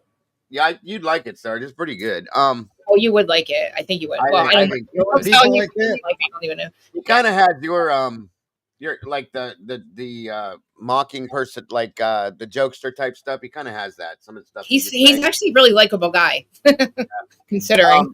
So what Tara's talking about is we were supposed to have preliminary hearing that got canceled, then trial in 24, got delayed, and finally 25. This case is riddled with bullshit, but Brian can still be guilty. Of course he could, but you're not telling us how or why or when. How that means it's hard to believe that he is. This was the thank you for. I wish they would prove it to us that he was. That would make us feel a lot better. You know what I mean? We could all sleep at night. The notice of appearance request for timely preliminary hearing motion for bail reduction and notice, and this was January 12th of 23. Okay, this was all scheduled to this preliminary hearing. Well, here's what happened. Here's what happened, and I don't know that it has any relation, okay, but this is how I saw it. Okay. This was put into effect. This was ready to go, okay? And I was excited, actually, for this, because this would have told us everything, in my opinion, but whatever. So, and then they were trying to subpoena Bethany from Nevada to come back in to testify. That turned in, and you remember that, Sarge, she did not want, no matter what the deal was, she was not coming back. In turn, they were going to set something up where they would go there and interview her. That didn't happen until May. Yeah. So this was scheduled for, let me see here. Should have been right away. January 12th, you're saying, right? That's when this document was filed, but the hearing was set to be, hold on. I can't, Jesus Christ, it's been so long. It has been, but this is key because had she done that preliminary hearing in a timely fashion, this kid would have been released. Well, I remember, okay, I'm ready for this. This was going to tell us everything, and then the date's not on here. When was the? All right, Tomboy, when was this scheduled for? Ask the chat room a question. You can wait 20 minutes for the answer. I don't know why that happened. January 11th, I think. Does that say I certified correct copy served as indicated January 11th? LR, it was exactly like this, almost a week. January. There's something happened where this got. That's just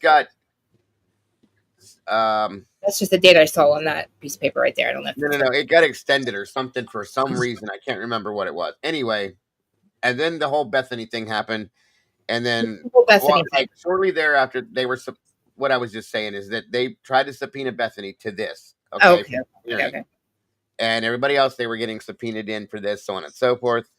And then Bethany was refusing to come back to Idaho, period. She just wasn't going to do it. She was afraid to come back, terrified for whatever reason. She was not coming back. Bethany contradicts the PCA because they did not go to sleep and wake up 8 hours later. Right. Well, why would she be scared if the murderer is in jail already, right? Well, that's what we all were asking back then. So anyway, they set up something where they were going to Nevada to interview her to get her testimony in that sense. Well, then within a week or so of that, I believe, bing, bang, boom, there was a secret indictment. Okay, nobody knew about it. Okay, and that cancels this out right away. So they go to the grand jury. They put together that whole thing, which was a joke because 6 of the jurors didn't even get near enough information to be able to make a good decision on this. They asked for more and they were told, no, that's all you get. So that's where everything started to fall and roll downhill, in my opinion. So everything was handled inappropriately outside normally the bounds of how a case walks through. Right. And you the know grand jury was May 23rd. Actually, do that. The only people that are actually allowed to do that is the FBI, right? They can do whatever. I thought it was scheduled for June 6th. And that's all. Or May 23rd. No, May 23rd, 2023 may have been the original date. This has it was May of 23. Sorry. Thank you, Mimi. But yeah, anyway, I have to go back and look at the documents to be sure. But anyway, wasn't the prelim supposed to be in June? That's what I thought too. So like 6 months after his arrest, I'm curious why it took so long to get the preliminary before they were done. I don't know. I don't know why. I don't know if it was because they were working through, still processing things. I don't know, guys, because I never was. It wouldn't matter because the preliminary hearing doesn't say, oh, now go investigate. The preliminary hearing is to take the accusation and weigh the accusation and the actions of law enforcement versus the argument that this kid did something. That's supposed to happen right away. I know that. That's what I'm saying. Right? So these guys really screwed the pooch, and Ann shouldn't have let that drag on. Whatever the prosecution's argument was, she should have said, Your Honor, I object. The prelim was June 26th. That's what happened right there. Thank you, Heather. June what? June 26th was the prelim, and then he was secretly indicted on May 17th. So they caught it right before the hearing happened. And I remember being pissed, like, what are you talking about? What do you mean he was indicted? Blah, blah, blah, blah, blah, blah. And then boom. That right away was the first signal they were corrupt over there. Right. That was one of the first. Well, after the PCA that we went through, of course. The PCA was the first problem. Yeah. And but then, that would have been where they would have had to fight their argument in the PCA, and there was no argument that wasn't exculpatory in the PCA. It all exonerated the guy. Yeah, Lucy says, thank you, Lucy. I knew she'd have it. Bethany was subpoenaed on the 22nd of March, and that whole rigmarole went down with her trying to get her to come back. She wasn't doing it. Her attorneys were fighting this and that, and then they came to that agreement, and then bing, bang, boom, all this shit went down like it did. So they did interview Bethany, but they never could get her to come back to Idaho. That was the problem. And I still want to know why. You know, why didn't she say why? I mean, I guess we don't know. Because Bethany contradicted the PCA. Right. Okay. She knew that. I guess. I don't know. What she experienced that night came out a few months ago. Couldn't they do a Zoom hearing, or I guess not, right? Well, there was reasons behind it, but they also said something before. I can't remember. Tell me when that was, Lucy, too. That they had come forth with a document and a statement stating that Bethany Funk had, if I can remember word for word, she had exculpatory evidence that was unique to her that could exonerate Brian from this crime. That's exactly what they said about her. Ooh. And that's Bethany Funk. That's why they wanted this to happen so bad, because everybody wanted to know what this exculpatory evidence was. And it was a contradiction, we now know, of the PCA. Yeah, and then all this shit went to hell from that point. So that's when I think the prosecution started seeing this is not going to go our way. We have issues here that we need to fix, and that's when everything, like he said, started going way downhill. That's where the 417 video would have came into question. Right. That would have then explained why her 419 text went to Dylan, right? That big cascade of events from 417 forward is exculpatory because it contradicts everything they allege Brian did that night. Yeah. Wait, why? It's exculpatory. Because why? Because everything that she said, it kind of not just what she said, but her documented actions of texting all coalesces from 417 forward. They claim the crime took place at from 4 to 4:25 a.m. Right. But the car drove away. But she didn't hear anything. The car they claim was involved drove away at 4:21. So if Dylan documents the crime didn't start till 4:17, then that couldn't be Brian Kohlberger's car. So what time did Dylan run down to her room, or run down to what time did Dylan pass the fireman or whoever?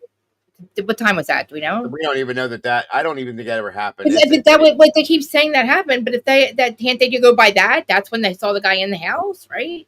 Or no? Like, come on, like it's changed so much, Krista. It's hard to follow. But if you go by Hitler's document, it was sometime after. I think it was after 4:36 that she bolts and goes down to Bethany's room. Based on the text. Listen, then she must have sent. The original PCA stated the crime began from 4 o'clock and ended at 4:20 a.m. with an Elantra or a white car speeding away from the crime scene. That timeline is defeated by Bethany's experience.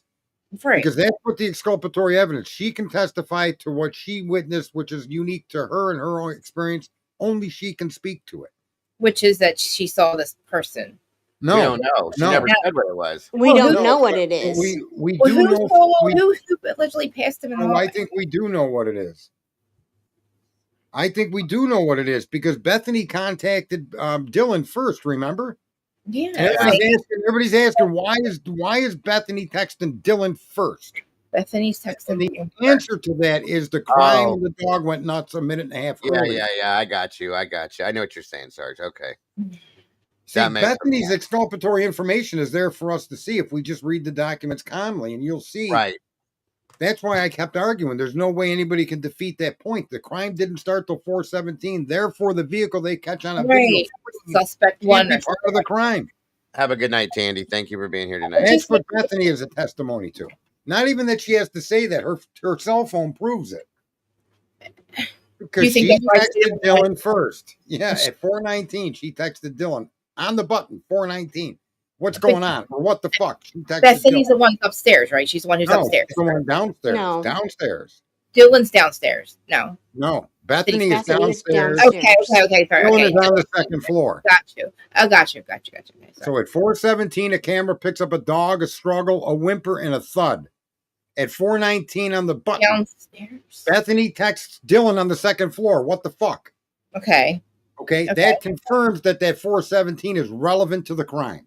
And that would make sense because Bethany responded to something in the manner that would be consistent with what the camera listened to. The dog going nuts, a thud, a whimper, and a struggle at 4:17. Within a minute of that happening, Bethany is texting the second floor roommate Dylan. What the fuck? Right. Like, and then the conversation begins about what Dylan is experiencing. You see? Right. That's the exculpatory evidence of the starting of the crime at 4:17, not 4 o'clock, not 4:07, not 4:16, 4:17. That would eliminate Kohlberger completely. Right. As being connected to the car. That still doesn't say he didn't commit the crime. Well, yeah, right. Because they were trying to say, if you go by based on the PCA, that he was in the car driving away at 4:20. That's right. Already out of the house, already on his way away from the scene. But if you go based on the other stuff, it was the crime went on until 4:25. That's the problem. So right, and apparently no longer than that. Ann said the dog went nuts for up to a half hour from 4:17. No. I mean, what they had said before was that he left. Right. The crime was happening. Oh yeah. That's what I meant. Sorry. I mean, then they kept morphing the time forward. They even came out and said 4:30. Yeah. You guys is this so opposite of what they've told us? Well, initially, Krista. In the very beginning, they told us that the crime happened between 3 and 4 a.m. Yeah, that was the initial timeline. So thank you, Lucy. Yeah. And then that could be true. Listen, that could be true. Could it not, Dago? Of course, it could be. Anything could be. Well, I mean, because like you said, we don't know. We don't know if all that's true. Anything what they told us happened inside. We don't know if it started then and they cleaned it up till they called 911. Right? Here's my thing. Okay. And this is what's always been my problem with this entire case. I'm going to use, and I know it's this is a really bad example to use, but it's because it's the most clean cut, black and white, cut and dry case we've seen that I've been on. So, and you may not know about this, but I'm going to explain it real fast to you. Sarah Boone was a case I covered, okay? It's about this weirdo, psycho chick from Florida who zipped her boyfriend up in a suitcase and let him die, okay? And then she recorded what she did on her own phone, drunk, saying a bunch of nasty shit to him, so on and so forth. They have it on film, on video that she did it. That's all there is to it, cut and dry. They took her in, they questioned her, she tried to get out of it, of course. Then they take her to court, and she drags it on for months and months and months. Or actually years, I'm sorry, it's like 3 years. 6 lawyers, they fire 6 lawyers or something in between too. It was very black and white, cut and dry, done. There's none of this other bullshit in the midst of it. That's why I'm using this one, okay? Yeah. So that was it. Bing, bang, boom. This is what she did. This is how she did it. And that's it. It's over. Now, this case, it started off that way. There were 4 people that were murdered. They couldn't find anybody right away, and then they found him. And we were all, at that point, like, okay, they got the guy. Great. That's yeah, good. Thank God. We're all safe now. it took a while, like a month or so, but they got him. So that was it. We were Right. we were on board at that point. And then the documents started to flow, and they released the probable cause affidavit, and we all read it live right here. And everybody stopped and went, "Well, wait a minute, That's what? What? Why was there an 8-hour period of time?" That's what Mhm. started the whole mess. Why did it take 8 hours for you to call 911? So we all started there. Right. Right. And as we bounced through and we went through this, and I'm telling you, you can ask JC, you can ask Sarge, and anybody in this chat that's been here. We spent weeks, not days, not hours, but weeks on this PCA, breaking it down word for word for word for word. Oh man! And admitting hidden meetings in there. and then we just at some point said, "This is fucked. This is not real. This is not right. Something's wrong." So for the next 2.5 years, we went through all this bullshit. They didn't say a word. Just trust us. Trust the process. Right. Read the And we PCA. got like little bits and pieces here and there. We started and the 911 call. Then the After 911 that, No. but for a long time, things went a little dry. Well, that's why, because everybody believed, trust the process. Trust the process. We didn't believe it. I don't want to say that, but we just did what we had to do. We listened to what they said because we weren't getting anything else at that point. And then about 3 months ago, all the shit hit the fan and the ceiling fell in. Okay, everything came out of nowhere. Is that when the 911 call was released? The text messages weren't the text messages released first. Hold on, guys, one at a time. Say I it also, again. okay. Go ahead. I say, JC, what'd you say? The text messages were released first, correct? Yeah.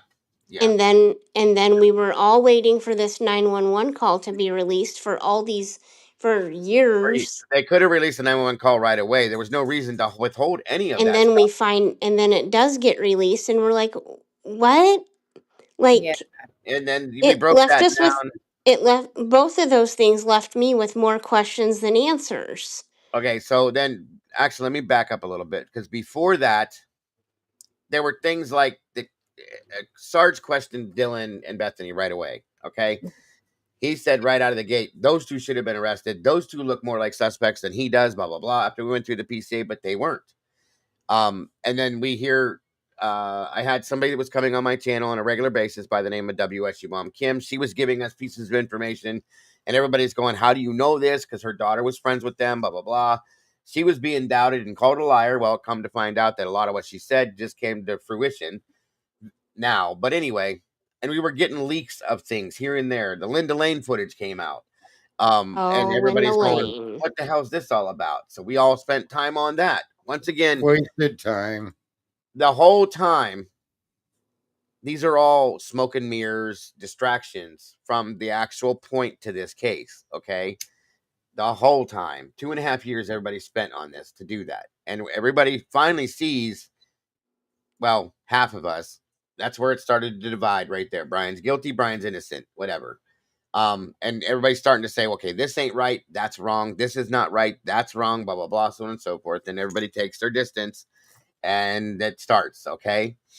So up until last month, that's how it was. And now all the shit just completely falls in, and then he takes a plea deal, and out the door he goes. That's the end of it. That's how this whole case went down from start to finish. And it's nothing like what they made us think. Like a normal case should go. So that's why this has been such a disaster. Hold on, I'm trying to check something in chat real quick. Have you seen? I mean, if you think about this, you go to a crime scene and there's a bunch of kids out front. There's two people that are supposedly surviving victims that didn't call the police for 8 hours. Rather, after almost 8 hours, they called their friends to come down. And that's how then that prompted the investigation of the home and blah, blah, blah. But Dylan and Bethany, the whole case centers around those two in some way, shape, or form. Right. And nobody wanted to talk about that. As a matter of fact, the minute I started pushing that we started looking into those girls, that evening at 5 p.m., Linda Lane was dropped. And Dago will tell you, I got mad at Dago and the other streamers and walked away from true crime. I said, that's a bullshit story. That thing's going to have nothing to do with this crime, Linda Lane. And it ended up being exactly that. Did it not? Right. Heather, you're going to have to drop that in the Discord, hon. I can't pull a link out of, hold on, guys. I can't pull a link out of the chat, Heather. So drop it in the Discord for me, and then I can do it. Go ahead. I was livid those two girls got a pass. Everybody was calling me a victim shamer. And the bottom line is nobody can explain it. And now we know that not only were they awake during the crime, they were interacting with one another before, during, and after the crime. And it never stopped. Those two girls are intricate in understanding what happened in that home. They're not victims. They're witnesses, but they may have been witnesses prior to the crime happening. In other words, they may have not been directly involved in the murders, but they may have known something was going to go down. Oh, yeah. Or And see, that was something that Kim woman that showed up in the channel was talking about, said that people there around the house and in the community, they and knew. we were told. They hold on, Jace. Let me, because I'll forget my thought if I don't say it. Gotta love ADHD. They knew, people knew for like a while before this happened that this was going to happen.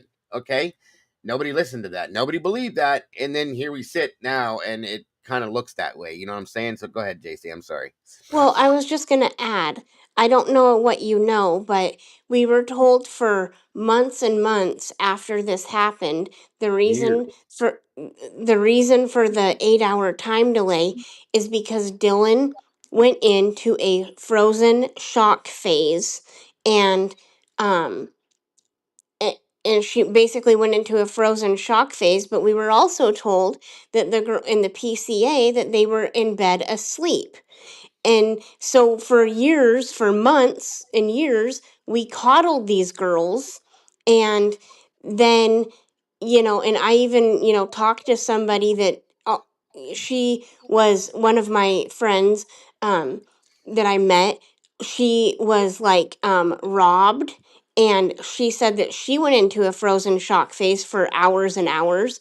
And so I was like, okay, well, maybe I should give this girl the benefit of the doubt. And maybe she did go into a frozen shock phase and whatever. We were led to believe this for years.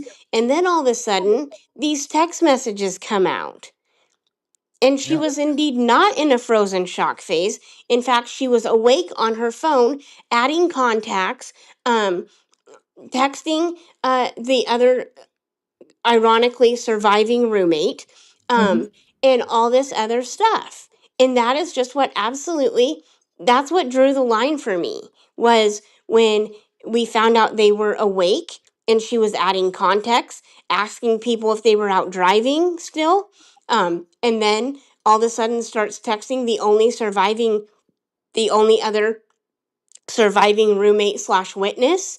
And and then the 911 call comes out, and it just seems, I mean, it could have been, it could be it's a bit true, weird? but I also think that it could be staged. I mean, don't you think it's weird that she knew to text Dylan and no one else? But see, that's the thing. She was texting everybody else, but they were not answering. Bethany. No, not Bethany. Dylan was. Bethany did later. Yeah, but Dylan Bethany's texted everyone. her initial contact was directly to Dylan. Why Dylan and nobody else? Right. I thought, I thought from the very beginning, I thought I heard them tell us, yes, she texted her, said, what the heck's going on? And hurry up, run down here. And I thought they were in the room together, and they were on Snapchat, but they were drunk and passed out, and they were waiting because they were passed out. And then, they're not waking up. Why aren't our roommates waking up? Maybe they're passed out. Guys, what are you doing? I heard they were texting them, what are you guys doing? How come you're not awake? How come you're not awake? And then they finally got their friend to come over at 11 o'clock. And then I'm like, huh? Okay, well, maybe they were passed out till 11 o'clock. They were drinking the night before. Later than 11 o'clock. But I didn't know that all this. Why not go check on your friends? I don't think that's what I'm saying. I gave the benefit of the doubt because I thought, okay, these are two. I'm not going to blame these two girls that are literally, they could just have been in shock. I didn't hear exactly what everybody did, Chris. I didn't think everybody took that attitude and they defended it like they knew it to be a fact. And then there were people like me that were just unwilling to accept that. It just a sounds fact so is only a fact when you have the info, right? But think about what we know now. How crazy to think that would actually be true. You know what I mean? It's it's crazy to think that they would know something. Like now, we know it's like we see how it always happens. But like it was hard to believe. It's like they want us to be traumatized by the 4 murders, right? That's why nobody has ever believed this, because you're not going to flip out. Listen, right? You're not going to blame victims. I'm not ashamed to say that I partied back in the day.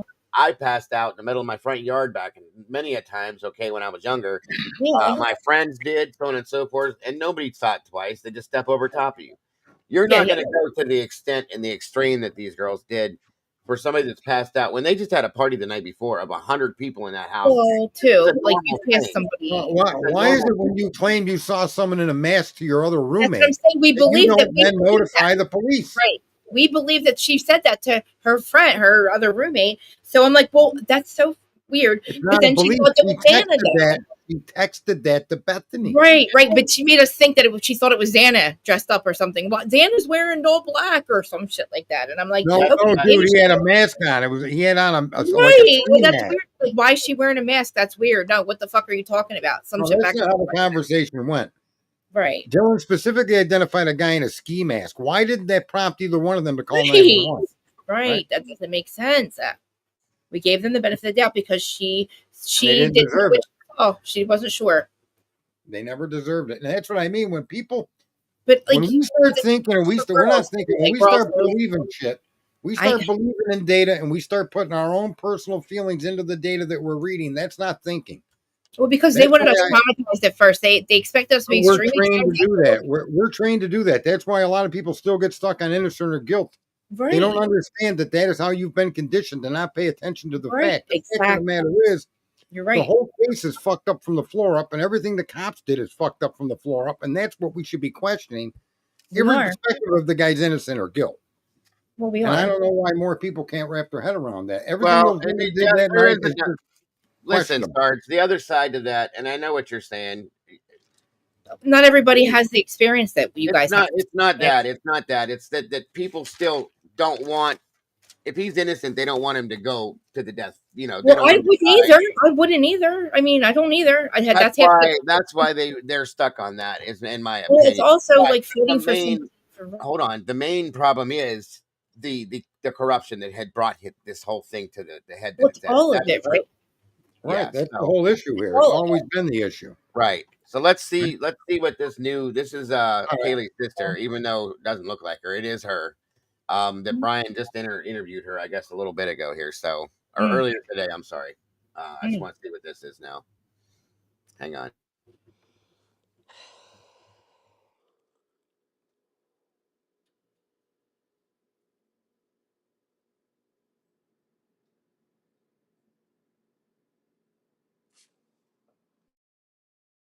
If it loads, I guess. That's a bad way to sit for a while there, Brian. Hang on. Dang. Who is that guy? That's Brian Etten from Brian News Etten. Nation. Yeah, I don't pay I attention spoke to to media. Kaylee Gonzalez's Here we go. sister, Sorry. Olivia, who hasn't done any interviews in years. I'm going to Good release night, a Elise. full 1 hour plus interview on Monday, and it's really, really emotional. But I want to play a part of it for you now where she explains to me how she decided what she's going to say at the sentencing and why she decided she is going to address Brian Kohberger directly. There's a little bit of a existential crisis that exists that's like, well, then what the hell am I even doing? Right? It's not going to make a difference as far as sentencing goes. I feel like I can cry for 1,000 years and still never be able to truly articulate the impact that this loss has had on not just me, but my husband, my children. You know, I could probably go on for the rest of my life and still have more to say.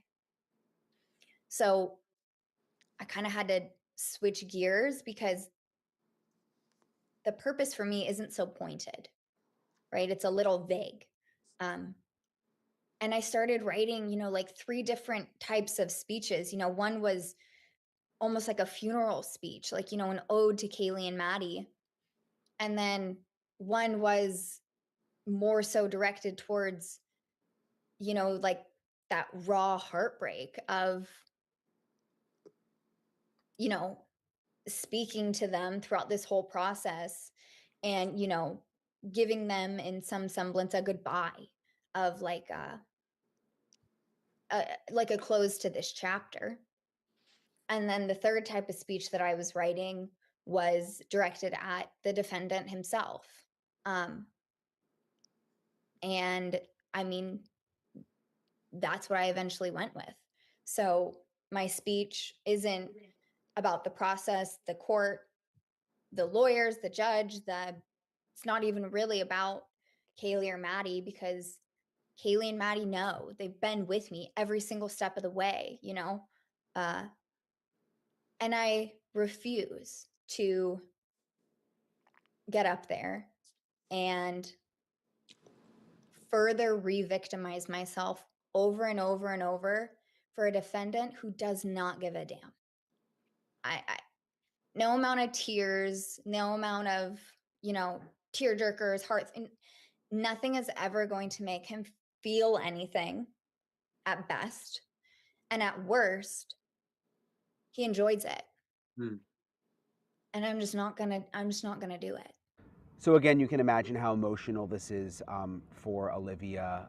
Again, I'm gonna release the full 1 hour plus interview on Monday. It's actually part of a podcast that I'm starting, which I'm really excited about because I can do these longer format interviews and just sort of let people speak their mind, which is really telling when you just let people talk. So anyway, that'll be out on Monday. I'll post a link on Monday. See you guys. Well, I guess we'll be watching that Monday then. That was hard to watch. That was hard to hear. Like, I feel bad. I feel for her. You know, I feel bad. Like, I just, wow. See, I struggle with that a little. I feel her, what she's going through, but I don't, they don't. Okay, let me say this real fast. Nobody knows what Brian Koberger feels. Right. Okay, because Brian's never spoke about anything other than yes or no. That's all we've ever heard from him. But they've never given him the option to make a statement about anything. Okay, the preliminary hearing was canceled. The trial's been canceled. The dude's never spoke about anything. So nobody knows what his feelings are. And I'm not saying that if he's a murderer, I don't give a shit what his feelings are. Okay, that's a fact. I'll tell you right now. But if he's not, okay, he should be heard in that aspect. If does that make sense what I'm saying? Yes. Or does I'm totally following. No, I get it. I know what you're saying. Okay, like, because they've all said this and they've all spoke for him. Everybody's spoken for him. Everybody has, except for him. So I want to hear what he would have to say in this aspect. If he did it or didn't do it. Either way. If he did it, I want to know why you did it and how you did it and what your motivation is and what did you get out of this? And if you didn't, I'll tell you what he's got out of this. He's got all of us out here talking about him. Well, there's that. Yeah. I don't think he trade off. I don't think it's a good trade off, though. You know what I mean? Like, that's what he was looking for. Yeah. Yes. He accepts responsibility for it. In my opinion, just making that acquiescence that you did it. To me, you should be treated like an abused canine with a short leash and a tight collar in a cage where food and shit and piss all have to be part of your existence. If you did it, yes, I agree, sir. No. He acquiesced to this crime. Whether he did it or not is no longer my concern. It's never been my concern anyway. But once you admit to a crime, then I think something of this horrific that you've done to these 4 young kids, whatever the most horrific existence could be placed at that man's feet, he should actually have to accept it. I mean, this literally idea of being humane and we got to be compassionate. Like, I want the bullets, just like Gonzalez does. I want him shot. Well, I don't think he could have got out of that. Now, I also wanted the trial to show beyond a reasonable doubt that he deserved the bullet. There you go. But he stepped forward and accepted that he did it. Therefore, in my opinion, they should not have taken the death penalty off the table. And with Steve, I agree with that because, we can argue all we want about how ill-informed and how improper the process was. This man stood up and said he did it. Therefore, whatever the consequences to the most should be applied to him, whether we like it or not. True. Why they give him I agree with you halfway. The other half of that is we don't think he did it. No, it's based on the reason why he admitted to it. If he admitted to it because he did it, listen, if he admitted to it because he did it, yeah, I'm with Sarge full-heartedly. If he admitted to it because he was coerced, cornered, threatened, that's a different story for me. That's all I'm saying. Listen, like I said, if he didn't do it and he gets exit, or if he did do it and the legal process frees him through trial, you have to accept that's how your justice system is supposed to work. But it's not. Yeah. Right. Yeah. If he did do it and he gets exonerated, it's over. If he didn't do it and he gets found guilty, he catches a bullet. If he pleads guilty, he should also catch a bullet. To me, And that's the equivalent.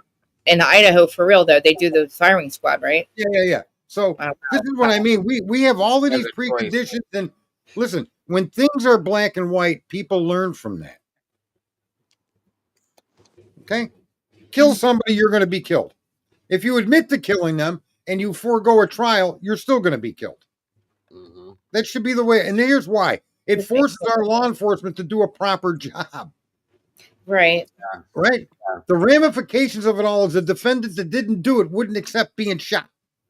So don't give him that. In other words, that would then stop these false pleas to escape an execution. That shouldn't be allowed. A plea of guilty should mean you're going to be executed, sir. Especially if a crime like that, right?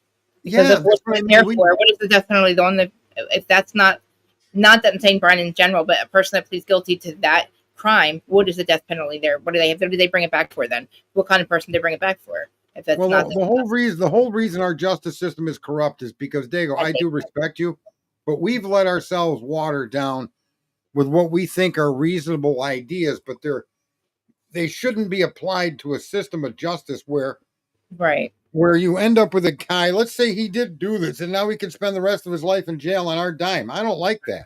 I agree. You know, I feel how I feel about that because of the reason why I'm here. So of course, say he didn't do it, but he says he did do it. Then the consequences should be the equivalent.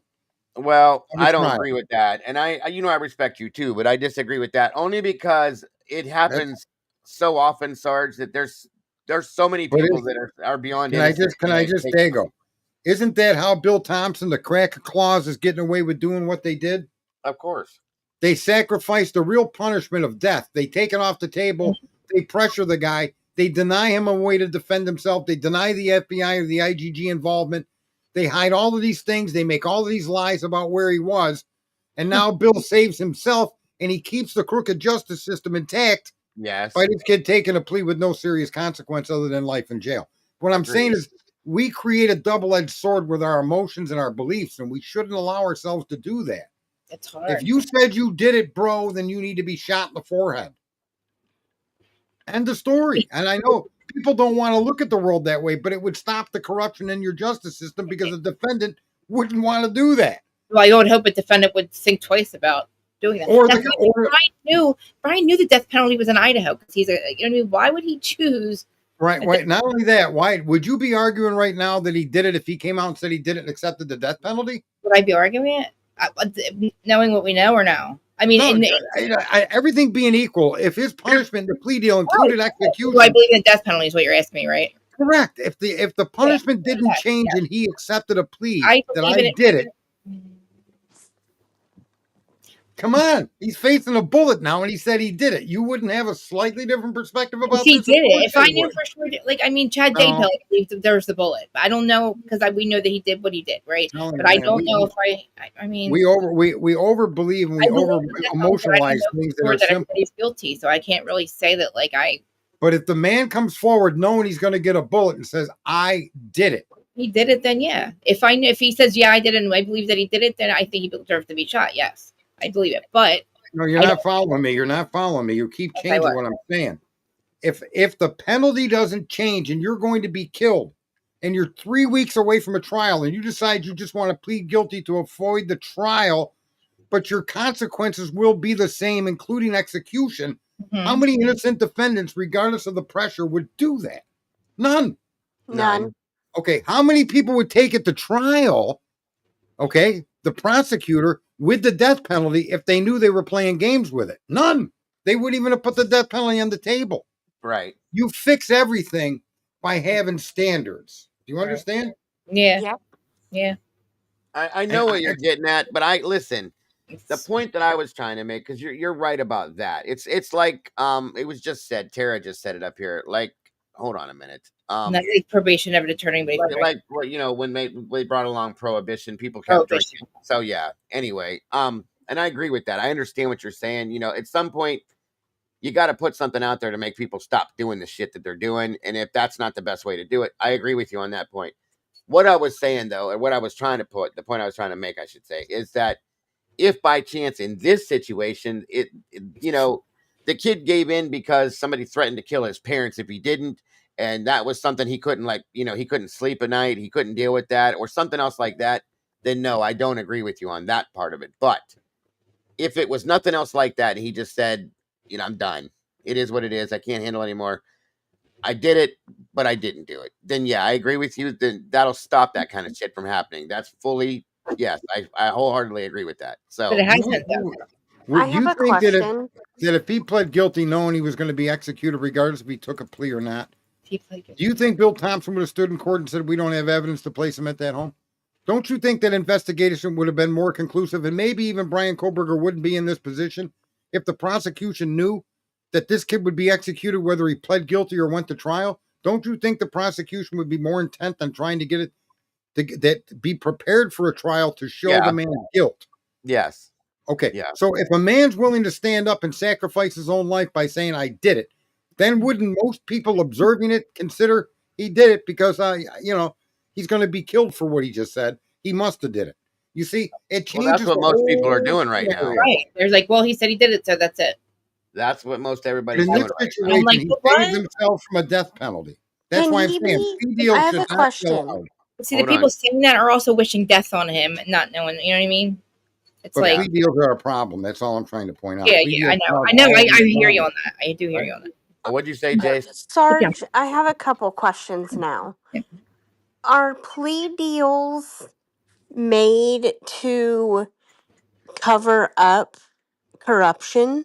Oh yeah, all the time. Okay. 97-point-something% of your cases are pled out. It's Okay. because the prosecution screws up and they don't really have anything else. So Absolutely. here you go. You know what I mean? So we Listen, screwed up, but every we case I still went want you to to, admit what you did or every didn't case do. I went to and won, every case I went to and won, they screwed up, And And it's you not going and they told and I you that you would sued them. never win. They And you yes, went not and only did did it they tell me yourself that, and but you won not anyways. not just the government, but the lawyers that I was willing to pay up to $1,000 to defend me told me the same shit. And I had the law right in my hand in a piece of paper that came from a law book and showed them this is the law. You can't convict me because this is the law. No, that's not going to work. You're never going to get that to a hearing. Okay, whatever. I don't want to talk to you either. So, Lawyers Sarge, did themselves you represent participate. yourself then? Yes, Mhm.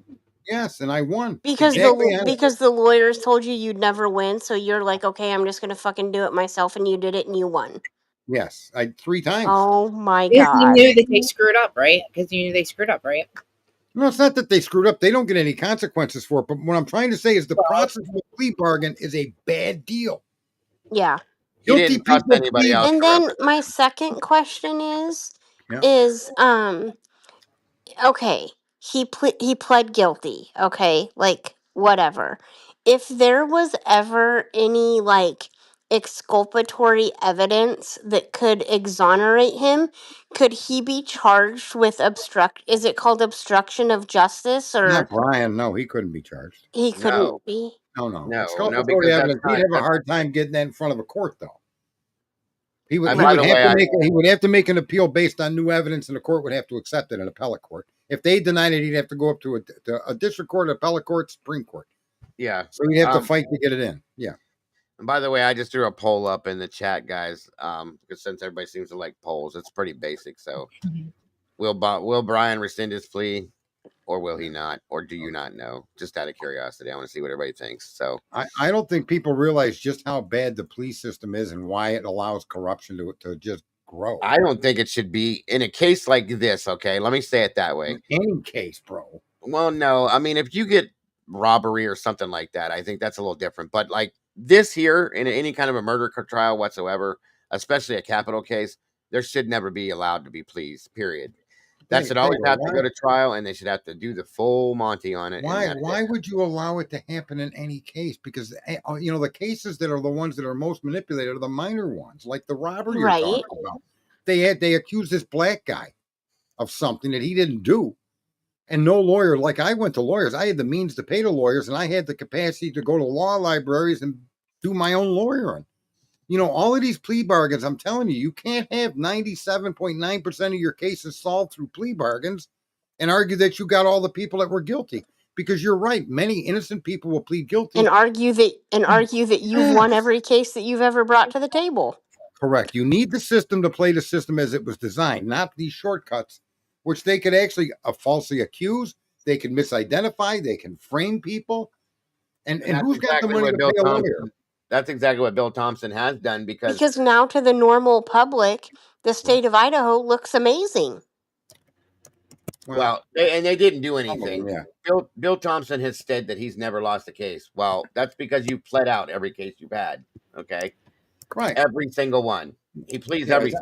And you'll hear that when they run for office. I've got a 98% conviction rate. Well, 97.9% of that is plea deals, dickhead. Plea deals. Yep. And, that's and the other 2% were cases that you knew that you couldn't try because you'd get caught for framing the guy. Well, the feds also basically prove their case most of the time before they get you, so they know that you already know. And that's like you said, they play out, but they still consider that the 98 conviction rate. It goes. I think as Americans, we should argue as a group to eliminate the plea deal. I can agree. It should. That's what the court system is there for, to have trials. Okay, and judges are there for that, and they very rarely anymore take advantage of those things. That's the way it's supposed to be. But they won't do it. No worries, Krista. Thank you so much for joining us. As always, you're always welcome.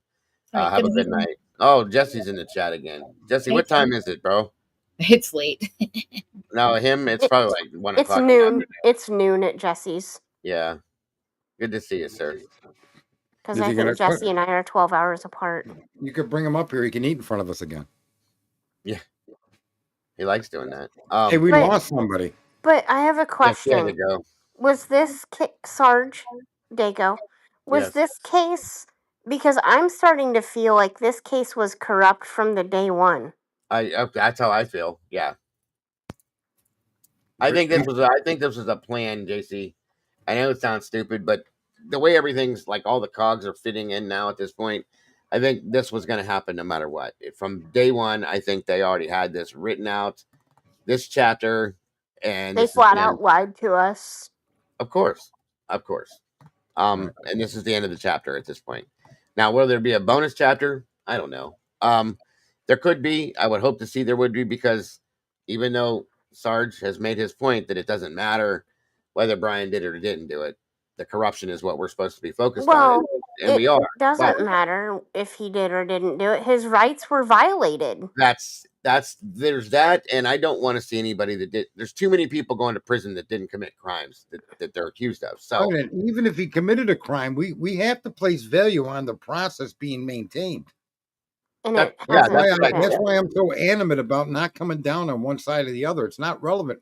When these people enforce our laws against a citizen of the United States, there's rules they have to follow, and these people don't follow these rules.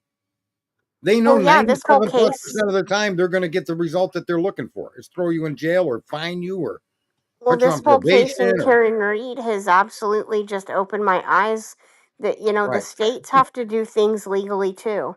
Correct. And in one case, it worked out in her favor.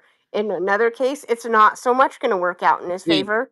Karen's case needs to be looked at, because it's very rare nowadays that this. I did not expect her to get away with this. I didn't think that. I thought they were gonna railroad her and they were gonna win. And I'm glad that she didn't. But here we see two other cases that we followed, Delphi in this case, and I don't believe that the outcome is what it should be in these. But Karen got lucky, I feel. So there's that. Well, look at Raul Valley. The party guy, the high school party. Mm-hmm. He got away with it because I thought it would 25 stories, 25 other witnesses got on the stand and told the story exactly the same way. Raul gets up there, claims self-defense, and that's how he got away with it, because they overcharged him. You can't overcharge someone and have a trial, expect it to go to jury, and expect the jury to find you guilty if you are overcharged. Right. Now, if it was because it was like manslaughter in the first degree intentional, I don't think he went to that party intending to, kill one person and, stab 3 others. But they simply overcharged him. They're simply, and honestly, Kohberger was being overcharged as well. Because if he's being charged for 4 murders in the first degree, that that requires, I believe, premeditation, and I don't believe that he went there to murder 4 people. Right. I think he went there to murder maybe 1, maybe 2, And that's what but Bill said definitely not himself. 4. Yeah, Bill said that himself. That they're very clear. He said, "We clearly do not believe that Brian went there with the intent to kill 4 people." But And maybe we don't have proof that we don't have 100% proof that he was in the house. we don't have any proof. None. We have no proof. We don't know that he was even in the area. Not even 1%. So yeah, that's Right. true. And we obtained your DNA illegally. This happens all over the country in many more cases than we're even aware of. There's a lot of improper procedure. There's a lot of these people make conclusions and they will not alter their view. And they get tunnel vision and they just focus on one suspect, like Karen Reed. I think that they premeditated that, but there's a slight example of the cops focusing and doing everything they can to convict her. They're the reason looked obvious, right? Absolutely. I mean, I read a Kohlberger something in Delphi. The same. Oh yeah, the whole everything the same. But I read about 6 months ago. I read a statistic where they were talking about stuff like this, and the stats on this are like ridiculous, astronomical. Like, 1 out of every 10 cases, or no, I think it was 2. 2 out of every 10 cases this happens in nowadays. Like, that's too much for me. I'm sorry. Like 1 out of every 3,000 is probably more like it should be, but 2 out of every 10, that's an insane amount, guys. And it definitely shouldn't be happening. And why is the Department of Defense, Justice, just realize that's 20%. Yeah. 20%, guys. Yeah, 20% of criminal cases like this that go down, they're happening like this. That's a scary thought, folks. That's beyond scary to me. How about that guy that supposedly killed his pregnant wife? And there's a in Florida, I forget the state it happened in, but anyway, he the prosecutor withheld exculpatory evidence. Florida. Yeah. I don't know if it was Florida. It might have been Alabama. I think it was Florida. But what was his name? Very popular. His wife was pregnant. And he was cheating on her, and they vilified the guy to the extreme. Nobody could, I'm trying to think. Are you talking about Scott Peterson? That's it. Yeah. Yep. There you go. That was in California. For California. That's okay, what California. Okay, sorry, not Florida. I was thinking of Sunshine. That's what gave me the idea. idea. Sunshine, but on the other end. Right. There's rumblings of that coming, actually being with one of these the law firms that go after Innocence Project or something. The Innocence Project picked it up, and now they're looking at, flipping it upside down. So who knows? It's been how many years now, you guys? It happened in 2001 or something like that. People don't like this, but I'm telling you, the OJ case was the same problem. They hyper focused on OJ Simpson. And I suggest people go look at his 17, who was 17 at the time, his bipolar son. Yep, his son. Who had actual complaints of violence against his that woman there. And he actually had a motive, and not that it was a good one, but it was a motive to do it. And they focused on OJ and never looked anywhere else, and OJ just went with it. Yep. Most likely to protect his own son. I was going to say, because I think OJ knew. That's my opinion. Yeah, I do too. I think that's why he was in that truck, that Bronco. Yep. Remember that 20-mile-an-hour chase? Mm-hmm. Yes, I do. Who could forget it? Yeah, because it broke into the NBA Finals. Yeah. Yes. And it went on for a long time. And that's the thing with our law enforcement agencies is once they get a bug up their ass and put their eyes on one particular aspect or one particular idea, they don't break away from that. It's called tunnel vision, and they suffer from it, and everybody does. But there should be checks and balances to prevent that within law enforcement. Oh, I agree. Yes, sir. But it needs to start at the top, and it needs to trickle down to the bottom. You know what I mean? Mm-hmm. It needs to start with our Department of Justice or whoever's in charge of all these things, and then it needs to go to the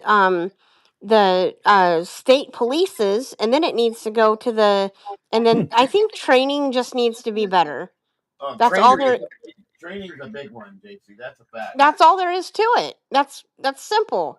It's that simple. That's one of the biggest problems, in my opinion, right now, is that there is no training anymore the way it should be. They give people a badge nowadays and say, "Here, go do this. You're good. Have a good day." Well, and like I said before, like it takes 700 and you have to do like 750 hours to become a police officer. You have to do 1,500 hours to become a hairdresser, and you have to do 2,200 hours to become a massage therapist. Now, Well, this is backwards to me, folks. yeah, yes. And well, here's the thing. When I was in EMS and as a first responder, guys, we had to take our initial, like, to become a firefighter, I had to take what they call a 240 class, and it's 240 hours that you have to get initially to get your certification and your license. And then after that, there's supposed to be in-services, that they call them, where we have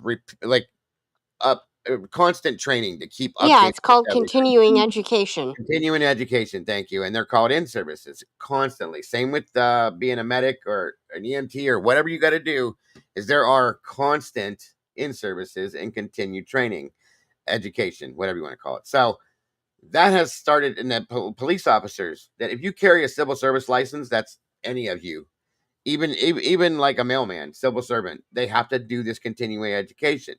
Nurses, doctors, have to do it all the time. dentists, all of these people have to do that. Well, what has happened is, because of cost cutting, they don't do it like they used to. Even in my field, they stopped doing it as often. Yeah. Other than, like, as a firefighter, we trained every Monday night, regardless. Okay. That was it. That was all it was. Whether you're on duty or on off duty, whatever, volunteer, whatever you were doing, it was every Monday night. And then the in-services for CPR, first aid response, tactical education, hazmat trainings, all sorts of things. Teachers do it too, Jody said. So all of that stuff. My dad absolutely hates it. Right. They cut costs, and they, instead of doing them every 3 months or every 6 months, it's gone to once a year, to once every 3 years. My wife is a phlebotomist. She has to retake her test once a year, like, without fail. And if she doesn't pass it with a certain score, she's put off of work until she can get that score. Well, there you go. So the training has lapsed. Okay. And they one thing that they don't do anymore, well, they never did in law enforcement, is they don't have mental health training with law enforcement, in my opinion, from what I've seen. Nope. That should be the first thing you learn, is mental health training, because that's typically what we deal with nowadays, is a lot of mental health issues. Okay. That's the common reason for a lot of crimes now. The stuff that I had to learn, when I first got into being a first responder, firefighter, EMS, all that stuff, there wasn't really too much of the mental health issues there was the basic stuff. Okay. But now it's like, it's overflowing with it, because it's most of the reason why we're responding to certain calls. And they don't train it enough in any field now. Okay. And that's where a lot of the problems are coming from, because they don't really know how to deal with the situation they're involved in. So it turns to either violence, or they pull a gun and you're dead. So somebody's either getting beat up or shot and killed. That's the answer right now, because law enforcement officers they carry a fear with them, which shouldn't be that way. That's not safe. That's not healthy. And that's a scary thing. When I'm in a situation, I don't want a police officer to show up that's scared to death to do what he's doing. Okay. That's not healthy. That's not good. Well, you don't want anybody carrying a gun that's afraid. Yeah, that's it right there. So they should have a better comfort zone, and feel that, like, training and all of that type of stuff, and education needs to be number one. Oh, you dick. I was just getting ready to do it. He did it on purpose. I swear to God. You're lucky, because I had my finger on the damn button too, Sarge. Anyway, whatever. Thank you for joining me, sir. I'll talk to you tomorrow. But yeah, that's a good point, JC. I'm glad you brought that up, because that's something that is very, very indicative to me and very important these days. Is mental health training, for sure. Okay. And just the standardized training needs to have the continued education on a regular basis, and it's not getting it anymore. Do you know how many police officers probably forgot more of their standard training than they remember now? Just at a guess. The number's probably huge. Okay, that they have forgotten more of the training that they should have than they can remember at this point. I'm not even looking at you, Sarge. You can kiss my ass. I'll get you. Don't worry.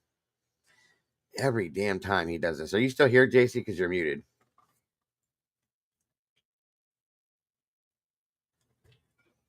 I guess not. Whatever, Sarge. Good night, sir. I will talk to you. Yeah, don't choke on your chicken, sir. And I don't know what's going on with JC here. She just vanished. Sorry, I left for a second. I'm back. Oh, that's okay. I was just Did you hear anything I was rambling on about? No. Once again, it's okay. Either way, yes, training is important. I'll just leave it at that.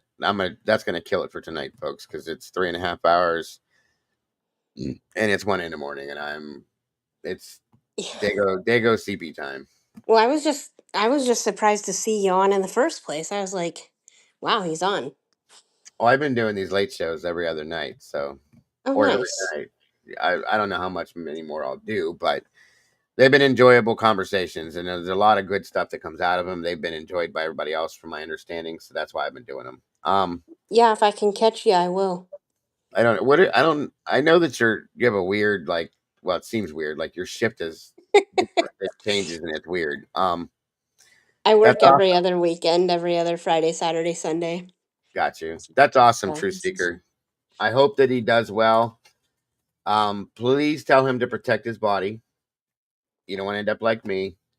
And to protect his mind. That's the number one thing, is to protect his body and his mind, because it will tear you apart. I'm sitting here right now because it tore my body up and I didn't protect myself like I should have. And mentally, I carry PTSD every day.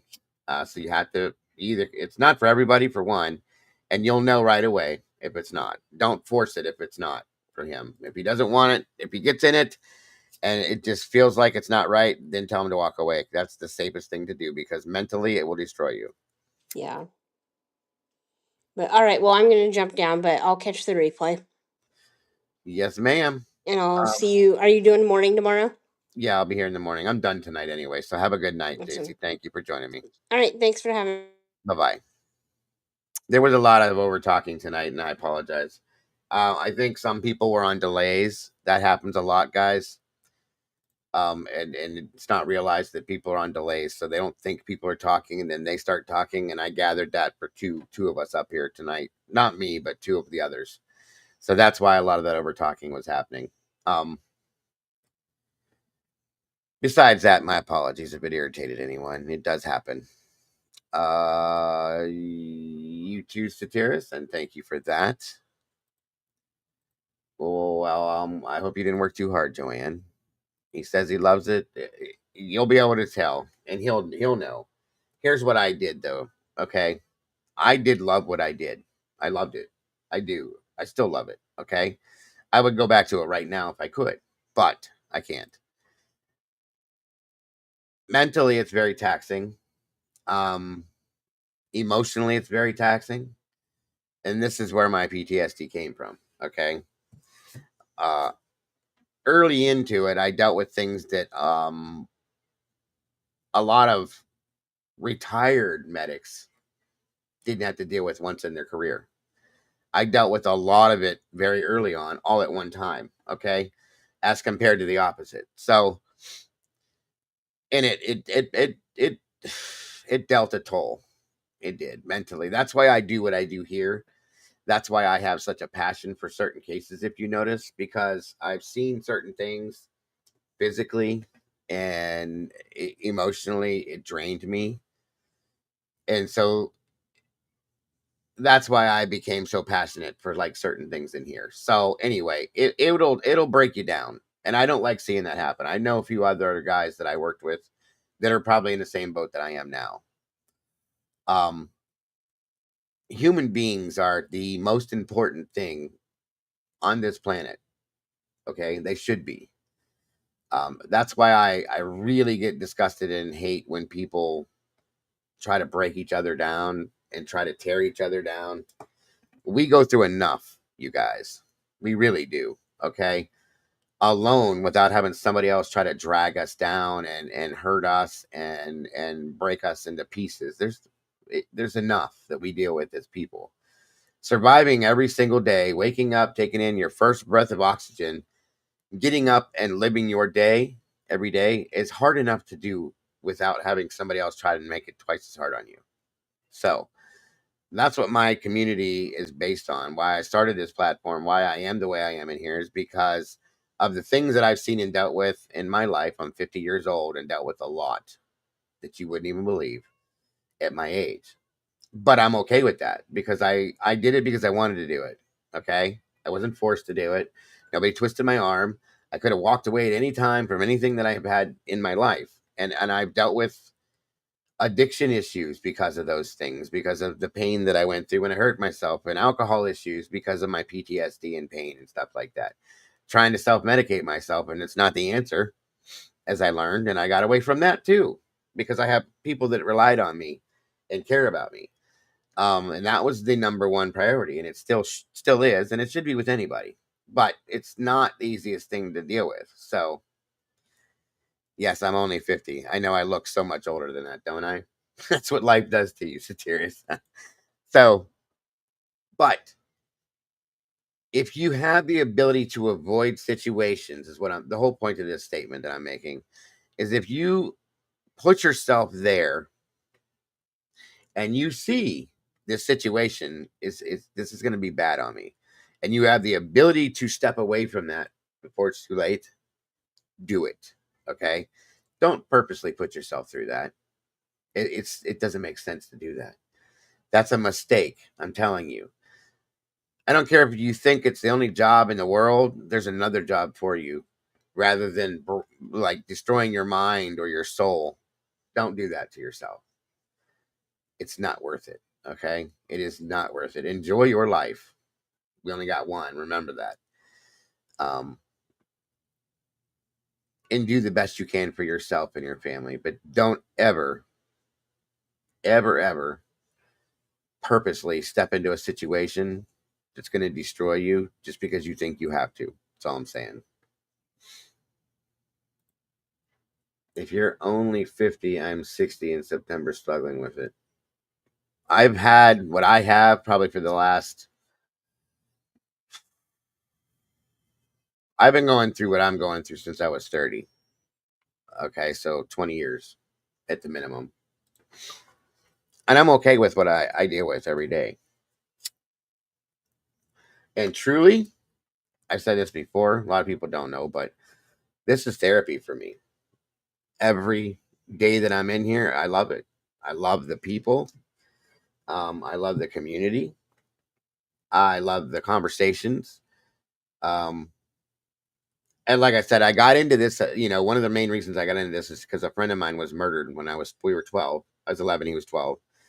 The man that did it is on death row, and he has been since then. 40 years going on. He's been on death row. He's finally slated to be executed next year, hopefully.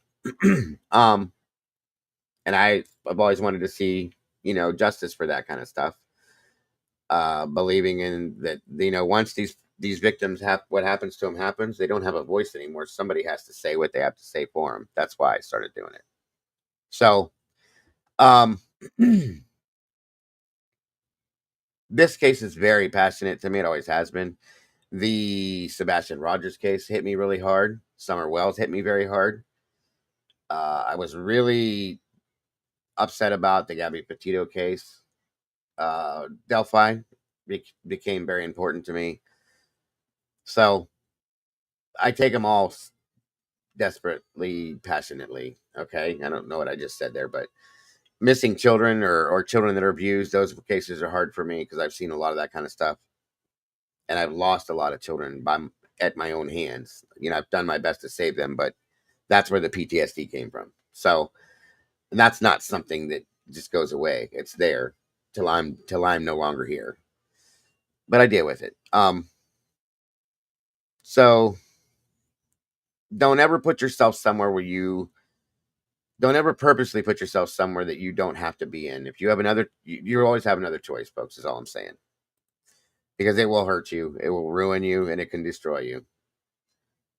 I've had family members that were EMTs and they are now retired. They stopped in their early 50s. A lot of people don't make it that far. That's something you can look up right now. Firefighters and EMS personnel, they don't make it very far. 30. I think 30 is the average age when people get out, because it does affect you deeply, folks. It really does. Think about it. I mean, you're dealing constantly with death, and the things you see, we're not supposed to see that, okay? We're not supposed to see our bodies and people's bodies decapitated and arms and things. We're not supposed to see that stuff. That's not what it's supposed to be about, but somebody's got to do that. You know what I mean? So it will take a toll on you mentally. It's not fun, but there's the good side to it. Don't forget that. There's always a good side to everything, in my opinion. There's the good side, the people's lives that you save or have saved, or, the things that you have helped people with. Those things are the whole worth of it all to me. That's every aspect of it. That's the whole thing. And I would do it again in a minute. And that's how I kind of feel like, in some senses, when I come out here to do this, whether I am or I'm not, I feel like I'm helping somebody, even if it has nothing to do with the cases we're covering. I know that there's people. This is why I refuse to not. There's been people that have come into my chat and complained, you take too long. Why do you have to greet everybody? Blah, blah, blah. Well, because I do. And if you don't like it, get the fuck out. That's all I'm saying. I'm never going to change that. And I do that for a reason, because I know for a fact that there's people in this community that I am the only person that will ever say hi to them that day. And if I'm not here to do it, then they're missing that one, hey, how are you today? That's important to some people. I know that's a fact in this community. Okay? So that's that important to me. That's why I celebrate people's birthdays like I do, because people are important, and we all should be important to each other. We are all we got, folks. This is it. We're all, I don't care if you're black, white, Asian, gay, straight, trans, happy, sad, you got 2 legs and 1 arm, or no teeth, or 1 eyeball. I don't give a fuck what it is. I don't care what it is, okay? We're all we got. So we have to support each other. That's how I look at it. I'm not being defensive at all, Satiris. Are you talking to me? Are you talking to somebody else? I'm not being defensive at all. I'm sorry if I sound like that, but that's not how I'm being. I'm just explaining how I feel. That's all. 100%. That's what I love about this community, why I love it. And there's a lot of other communities out there that are nothing. I feel that we're kind of unique in here. No. Yeah. I'm not. No, that's not where I'm at with the Satirius. I'm just explaining how I feel about things. That's all. Thank you, Rach. I appreciate you. And I agree with you. I absolutely agree with that. I understood what you guys were saying. If I sound wrong, I'm just tired right now. So if that's not, I didn't mean to sound that way by any means. Thank you very much. I appreciate that. Yeah, that's what I love about this community, and I'm very proud of this community because of that too. Everybody that comes in here seems to be the same type person, and it's like a magnet to me. Because there's people that have been in here that don't belong, and it's found very quickly that they don't belong, and they're gone, either by their own doing or by, we have to get rid of them. But there's people that have come in here that just don't fit. But most everybody that's in here does, And like I said, it seems like everybody that's here is magnetized to it because we're all the same type of people, and I really love that. So you are all very much appreciated, each and every one of you, even the ones that aren't here right now. I love having you here, Satirius. And that's the other thing too, is I love about this is I think it's really interesting. I'm sorry I'm still talking, you guys. It all comes out sometimes. We'll be done here in a minute, I promise. I love the fact that we can be all over the place. I'm in Ohio. I know that JC's in Nebraska. Sarge is in upstate New York. Willie's next door to me in PA. Mama Bear's in Indiana. Alicia's in Michigan. Tomboy and Tandy are in Texas. Jesse's in Thailand, like I said. We have people in South Africa, Norway, Australia, Angels in Australia. We have people all over the world. That's what is amazing to me about this. All over the world. Yes. Amen to that one. 100%. Thank you for saying that too. God, I miss her so bad. I really, really do. Wisdom Speaks was so amazing. She was so detrimental and so instrumental in this community to keeping all of us here in the administration side to this on our toes and keeping our head straight. And I still think that she's here with all of us emotionally. I do. And so thank you for saying that, musical. Phil, I'm sorry. Phil, turn the page if the story bothers you and the next story is no better. Turn the page again and again until the story grabs you every time you open the book. Never wallow in boredom. That's awesome. I like that, Phil. Thank you, dear. Very much, ma'am. What's up, King Christopher? Yes. But what was I saying? Oh, yeah. The fact that we're all over the place and we can all come together, enjoy each other and enjoy each other's company and have the conversations that we do and do it every day. You know, it's family to me. It's community and family, and I love it. So that's what is so amazing about this to me and why I love it so much, why it's therapy. I've met some of the most amazing people in this community on this platform and built this community with these people. Phil, Wisdom, Mama Bear, my entire crew of people, Willie and Sarge and other creators such as AR. You know, it's just we're all over the place, guys. We're all under the same sun, moon, and stars, but we're all over the world. That's why it's so cool to me, and I love it. So I'll be here as long as I can be here. That's all I'm saying. It was rough. That period I was gone was, you can ask my mods. I was going insane because I have to do this at least once a day, or I feel like my day's not complete. That's a fact. I appreciate you, Joanne. I appreciate each one of you, Teresa, all of you guys. I absolutely, truly, for those of you that haven't caught on yet, when I say I love and adore every one of you, that's a fact, folks. I don't make that up. I don't just say it to say it either. I truly do. I love people. So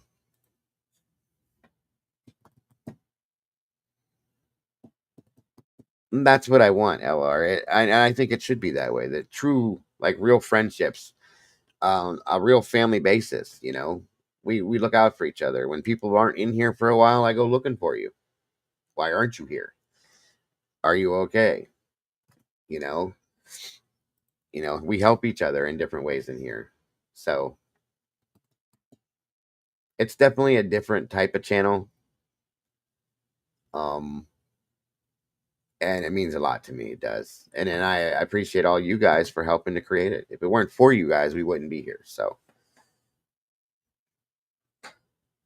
I appreciate that. I don't know about that, but I do feel very special being surrounded by all of you. I do. Want you to know you do important things. Any content that has heart makes people think. Amen. Thank you, Satirius. That's it right there. That's what it's all about to me. So I think that's gonna. I love your name, Lurkin Gherkin. That's cool. I think that's gonna do it, guys. I am burnt out for the day, tired. But thank you guys. For those of you that have been here twice today, God bless. I appreciate your guys' support, keeping the channel up and moving.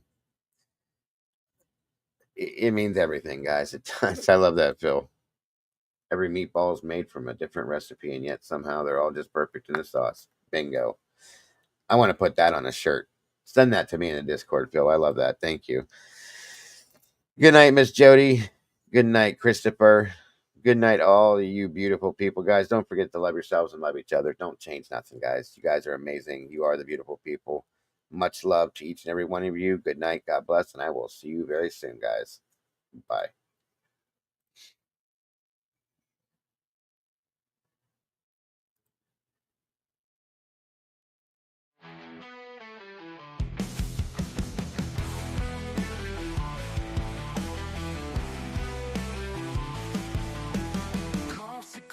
Like a killer stare, mugs shift like the lies they wear.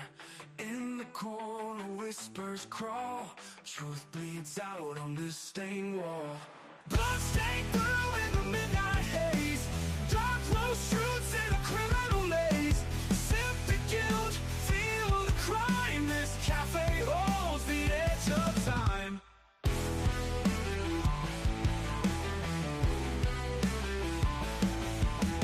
Footsteps echo guilt on tile. Shadows linger for a while. Murmurs twist the air to knots. Every cup a grave of thoughts. Bloodstained through in the midnight haze. Dark rose shoots in a criminal maze. Sip the guilt, feel the crime. This cafe holds the edge of time.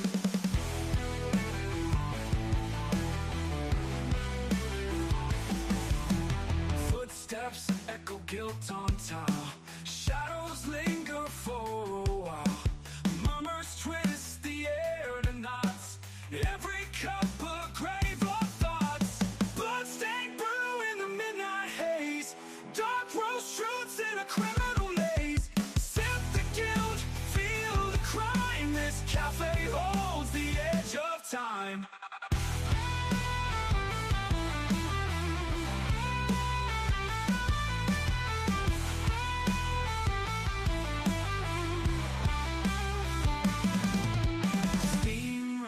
Like smoke from the past, brewing secrets that never last. Every sip a confession screamed. This cafe ain't the place you dreamed.